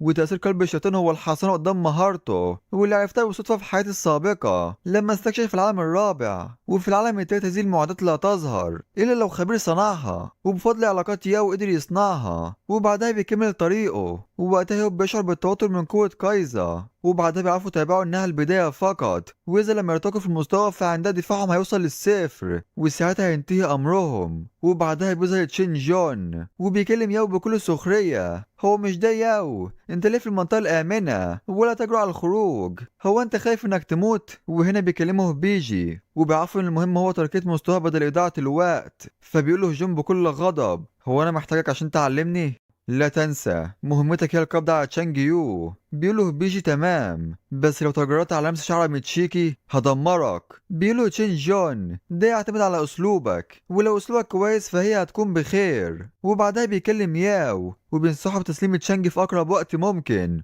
والا هيموت سواء كان منهم او من كايزا. وده بيزعج ياو جدا. وهنا بتجري سوان اللي عندهم وبتسألهم عن تشانج وفي شيء مهم لازم يعرفه. فبيقول لها تبع ياو ان هو اخد المعدات وهرب، ولكن بتقول له مستحيل هذا. فبيقول لها اتباع ياو. فكر ان هو عايز معدات جديدة عشان يتعامل معاهم، ولكنه في الواقع اراد مقاومة هجوم كايزا والهرب منهم، وسابنا هنا مستنيين موتنا في اي لحظة. ولكن بيوقف ياو عن الكلام وعدم الشك في تشانج، وتابعه متفاجئ ان هو لسه مصدقه. وهنا بيكلمه تشانج وبعدها بيكلم ياو بكل فخر، وبيعرفوا من تشانج لما يتخلى عنه ابدا. وده بيزعج سويان عشان طلب المساعدة من ياو مش منها. ووقتها بيكلم ياو تشانج وبيعرفوا ان تشانج في العالم التالت ومعاه حوالي 10 مرتزقة، بالاضافة ان هو واخد بنت زعيم المرتزقة كرهينة عشان ينفذ كلامه. بيقوله تشانج تمام، فبيسأله ياو عن مكانه. بيقوله تشانج مدينة الموت. وبعد فترة تذهب بنتنا سويان ومتوترة جدا من الوحوش اللي هنا عشان مستوى من 25 ل 28. وفجأة بيظهر ايد الزومبي من تحت الأرض وده بيخليها خايفة جدا، ولكن بعدها بتطمن. ولكن فجأة بيظهر الزومبي خلفها وعلى وشك الهجوم عليها، ولكن بيجمده تشانج في الوقت المناسب وبعدها بيهجم عليه بالنار وبيقتله تماما. وبنتنا سويان بيحمر وشها من الخجل لأنه أنقذها تاني. في الجانب التاني بيسأل القاتل زميله بكل استغراب عن ذهاب القائد شخصيا مع تشين جون لتركيا، مع ان المهمة فقط هي القضاء على تشانج يوي. بس بيقولوا لا يهم لو كان بيتعلق بالقتل او تركيا ما دام بيدفع المال فاللي بيقولوا هنعمله. وطالما تشانج يجري على الخروج فاكيد هينتهي من العار وجعله يعني حتى الموت. وهنا بيظهر الشخص وبيحاول الخروج من المنطقة الآمنة، فبيفكر القاتل ان هو تشانج وبينادي عليه بكل غضب وبيقوله انت رايح فين. فبيخاف وبيرجع تاني للمنطقة الآمنة، والقاتل منزعج جدا يا من خسارة طب موت هناك. ووقتها بيرجع الشخص المتخفي عند ياو وبيسأل عمل ايه هناك ولو حد شافه، ولكن بيعرفوا انهم فكروه تشانج يو وبدأوا في لعنه. بيسلم عليه ياو وبيقول له كويس، وبيقول له كويس انتهت مهمتك وفلوسك هتكون عندك بس افتكر ما تعرفش اي حد عن هذا. فبيقول له تمام وبيغادر. وبعدها بيكلمه تابعه وبيعرفوا ان تشانج يو عايز يستغله فقط عشان يزيف وجوده في المقبرة، فليه بتساعده مع انك لو عرفتهم هيتركونا. ولكن بيقولوا ان تشانج طلب منهم يستنى عودته للمنطقة الآمنة، فبيقولوا تابعه ان هو حتى لو رجع فمش قادر يواجه الكثير منهم منفردا. ولكن بيسكتوا هياو وبيقولوا ده كل شيء وانا واثق فيه واكيد يستحق المساعدة. ووقتها بنتها تشوف بتشكر تشانج عشان أنقذها، وبعدها بتسأله وهي متفاجئة لو كان ارتقى مرة أخرى. بيقول لها تشانج أيوة هو مستوى واحد فقط وده بطيء جدا. بتقول سيان وهي مصدومة من كلامه الغريب. بطيء؟ ده عدى يومين بس، يعني انت فشيخ يا اسطى. وعمال تشانج ولا شغل دماغه بكلامها، وبيفكر بعدها مع نفسه في خطة. والكيما الدفاع قبل البداية مش قادر يصد لثلاث هجمات فقط من كايزا، وده معناه ان هيتم قضاء اللاعبين اللي في المنطقة المقدسة بعد يومين، اما على يد النقابة او كايزا. وبعدها بيسأل سو لو كان معاها اي جرعة. بتقول له سو ايوه انت عايز كام؟ بيقول لها تشانج الوقت ضيق وكل ما زاد كان افضل، وهدفعلك ضعف سعر السوق. بالفعل بتعطيه كل الجرعات اللي معاها، وبيتفاجئ تشانج ان كمية الجرعات اللي معاها كانت كثيرة جدا. بتقول له سو ان اختها جهزت لها الكثير. هو انت عايزهم عشان تراكم قوتك وتحسنها بسرعة وهترجع بعدها لعندهم عشان تقتل النقابة؟ بيقول لها تشانج ايوه عايز احسن قوتي لاكون اقوى منهم في 3 ايام فقط. بتقول له بنتنا سو بكل صدمة انت متأكد انك هتعملها في هذا الوقت القصير؟ بالإضافة إن في حد البقاء الإنسان في عالم مختلف. بيقول إن هو لازم يعمل كده. بتقول له إذن هساعدك، بس بيقول إن الوحوش اللي هناك مستوى عالي جدا وخطيرة جدا عليكي. ولكن بتقول له ما تقلقش، أختي مجهزين بمعدات آخر جمدان بترفع قوتي ودفاعي. بيضحك عمنا تشانجي وبيفكر مع نفسه تبا لحياة الفقر. بيقول لها تمام إذن نجهز الخطة ونبدأ بعدها. وده بيحمسها جدا، وبعدها يشوف المهمة اللي أخدها. وبيقول إن التركية بهذه السرعة صعبة. افتكر ان في عالم سري في المستوى ال 25 وهي جزيرة الجمجمة زي العالم التاني، يعني يمكن تركياته العالم السري مخفي. وبالفعل بيذهبوا عند البوابة وبيخشوا لهناك، والمكان حرفيا يعمه الدمار من كل مكان. ووقتها بيظهر معالج وبيسألهم لو كانوا هنا عشان يساعدوا العجوز الوحيد لتصفية المكان ده. بيقولوا تشانج ايوه، فبيعطيه الرمز وبيقولوا بالتوفيق اذن. وبيعرفوا النظام ان في كل مرة يقتل هيكل عظمي هياخد 10 نقاط للترقية، وكل عملية ترقية بتاخد 20 نقطة. بتقوله بنتنا سويان شكلها غريب معقول عشان المهمة صعبة؟ بيقول لها شنجن الرمز اللي بيفتح العالم السري يمكن تركيبتها لرمز ذهبي، بس ده بحاجة لنقاط طاقة خارقة. فبتقوله سويان الأحسن نقتل الوحوش، واحتمالية التركية مش عالية وهتاخد الكثير من الطاقة، وده صعب علينا كأشخاص عاديين. فبيقول لها عمالة تشجع مع ابتسامة ما تقلقيش، أقصى شيء عندي هو الطاقة الخارقة. وبعدها بيقتلوا في الكثير من الهياكل العظمية، ولكن مع ذلك الرمز لسه زي ما هو ما اتغيرش إطلاقا. فبيستمروا في القضاء على الهياكل، وبالفعل بيقدروا في النهاية يراقوا الرمز للمستوى الذهبي. وبعدها بيشوفوا الوقت وبيعرف إن حاكم الموت هيوصل قريبا، ولكنهم جمعوا الكثير من القيمة الدفاعية لذا فده مش مشكلة كبيرة. وبيقرروا بعدها الذهاب للعالم السري، بالإضافة إن ده يساعدهم في تجنب كايزا. وهنا بيستعمل رمز الذهبي وبيركي العالم السري لعالم سري مخفي، والمهمة هي القضاء على محاربي الهياكل العظمية وهزيمة زعيم الهياكل. وهنا بيتوتر شانج من شيء، وبيظهر بعدها زعيم الهياكل واللي بيكون بالمستوى 26. وبعدها بينادي على محاربي الهياكل العظمية عشان يقتلوا الغزاة. بالفعل بيظهر محاربي الهياكل وبيهجموا على تشانج، فبيكلم تشانج سو وبيعرفوا ان هما لو تعاونوا مع الزعيم فده هيصعب المهمة عليهم. فبيحاول يبعد فئة المحاربين بسرعة، وبيهربوا عشان يفرقوا الزعيم عن المحاربين. ووقتها بيسألها تشانج كم واحد يمكنك التحكم فيهم مرة واحدة؟ بتقوله انها ما جربتش ده قبل كده. فبيقول ان هو هيعطلهم، وانت تذهبي وتخافي في مكان وتحكمي في اكبر عدد منهم ممكن. وهنا بيستعدوا وبيهجم عليهم بقوة ساحقة، ولكن ده مش بيأثر فيهم أبدا. فبينادي تشينج على سو بيقول لها استعدي، وبالفعل بتهدهم جميعا. ولكن بتقول له نفذ الأمر بسرعة ومش هقدر أكمل على كده لفترة أطول.